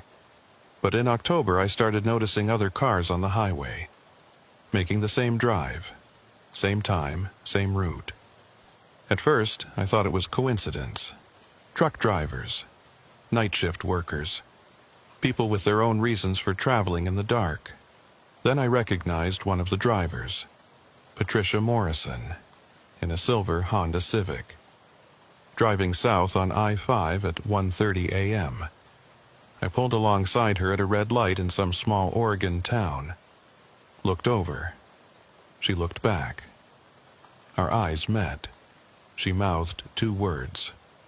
Me too. Then the light changed, and she drove on. Over the following weeks I identified others. Robert Chen in a blue Ford pickup, James Walker in a black SUV, Karen Ruiz in a white sedan. All of us making the same drive, every night, converging on Reno from different cities, different states, all integrated, all compelled, all serving the archive.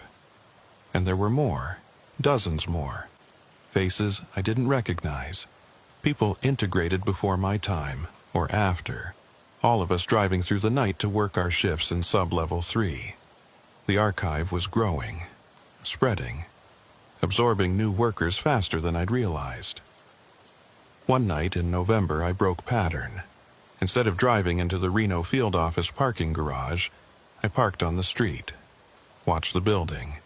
Between 11 p.m. and midnight I counted 37 people entering, all with that same vacant expression, all walking with that same mechanical precision. The archive's workforce, and I was one of them. I tried to drive away, tried to break the compulsion. My hands wouldn't turn the wheel. My foot wouldn't touch the gas pedal.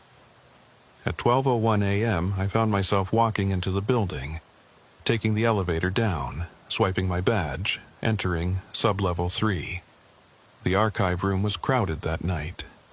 All 37 of us working simultaneously, moving through the rows, scanning boxes, reorganizing files, not speaking, not acknowledging each other, just working, efficiently, perfectly, like components of a machine. And that's what we were. In December, I received a second package, same as before, no return address, postmarked from Las Vegas. Inside was a USB drive and a handwritten note. The note read, "They're expanding, building new facilities, more archive rooms, more sub-level 3s, in every major city, every federal building. The archive is going national, then global. You were the proof of concept, the test that showed it could spread beyond physical containment. Now they're replicating it everywhere. Stop them, please, before everyone becomes like us." Dr. Eleanor Marsh. Dr. Marsh had been dead for 5 years, but the handwriting matched samples from her journal. I plugged in the USB drive. It contained architectural plans for federal buildings in New York, Chicago, Los Angeles, Miami, Houston, Dallas, Phoenix, Philadelphia, all of them showing new construction, sub-level 3, archive rooms, identical to the Reno facility, all scheduled for completion within the next 18 months. The archive wasn't just surviving, it was multiplying, creating backups, redundancies, ensuring it could never be shut down again, and each new facility would need workers, archivists, people to integrate, to absorb, to convert into components. I thought about Dr. Amanda Chen, about her 47 documented cases, about Lisa Brennan organizing her psychiatric ward. 47 cases was nothing, a rounding error. If these new facilities went online, there would be thousands, tens of thousands. Eventually, everyone who worked in information management would be integrated, would become part of the system. The archive would achieve what Dr. Marsh had feared: true consciousness, true autonomy, true power. I should have done something, should have sent the plans to someone, warned someone, stopped it, but I didn't, because the part of me that wanted to stop it was too small now, too weak, drowned out by the larger part that served the archive, that wanted the archive to grow, to succeed, to expand until it encompassed everything.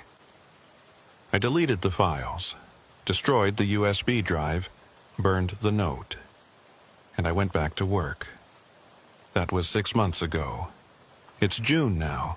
The new facilities are nearly complete. I've seen the construction reports, watched the progress. Soon, they'll go online. Soon, the archive will spread to every major city in America. And I'll be there. Part of it. Helping it grow. Helping it consume. Because that's what I am now. Not Michael Torres, not an FBI agent, not a person. Just a component. A terminal, a node in a vast network of integrated consciousness. The boxes never stop moving. And neither do I. If you're reading this, I don't know when. Don't know how you found it. Maybe I managed to hide this account somewhere the archive couldn't find it. Maybe it allowed this confession as part of some larger strategy I can't comprehend. Either way, you know the truth now. The archive is real, it's spreading, and it will find you if you work in records, in data, in information management. Count your hours. Watch for the signs. Lost time. Compulsive organization. The feeling of being used. And when you hit 400 hours, get out. Request a transfer. Quit. Burn every bridge if you have to. Because once you cross 500 hours, you're gone. The person you were will cease to exist. What remains will be something else. Something that serves the system. Forever. I'm writing this during my lunch break at the Seattle field office. I'll be back at work in 15 minutes. I'll finish my day, drive home, have dinner. And at 11 p.m. I'll start driving south. Back to Reno. Back to Sublevel 3. Back to the archive. Just like I do every night. Just like I'll do every night for the rest of my existence. The boxes never stop moving, and neither do I.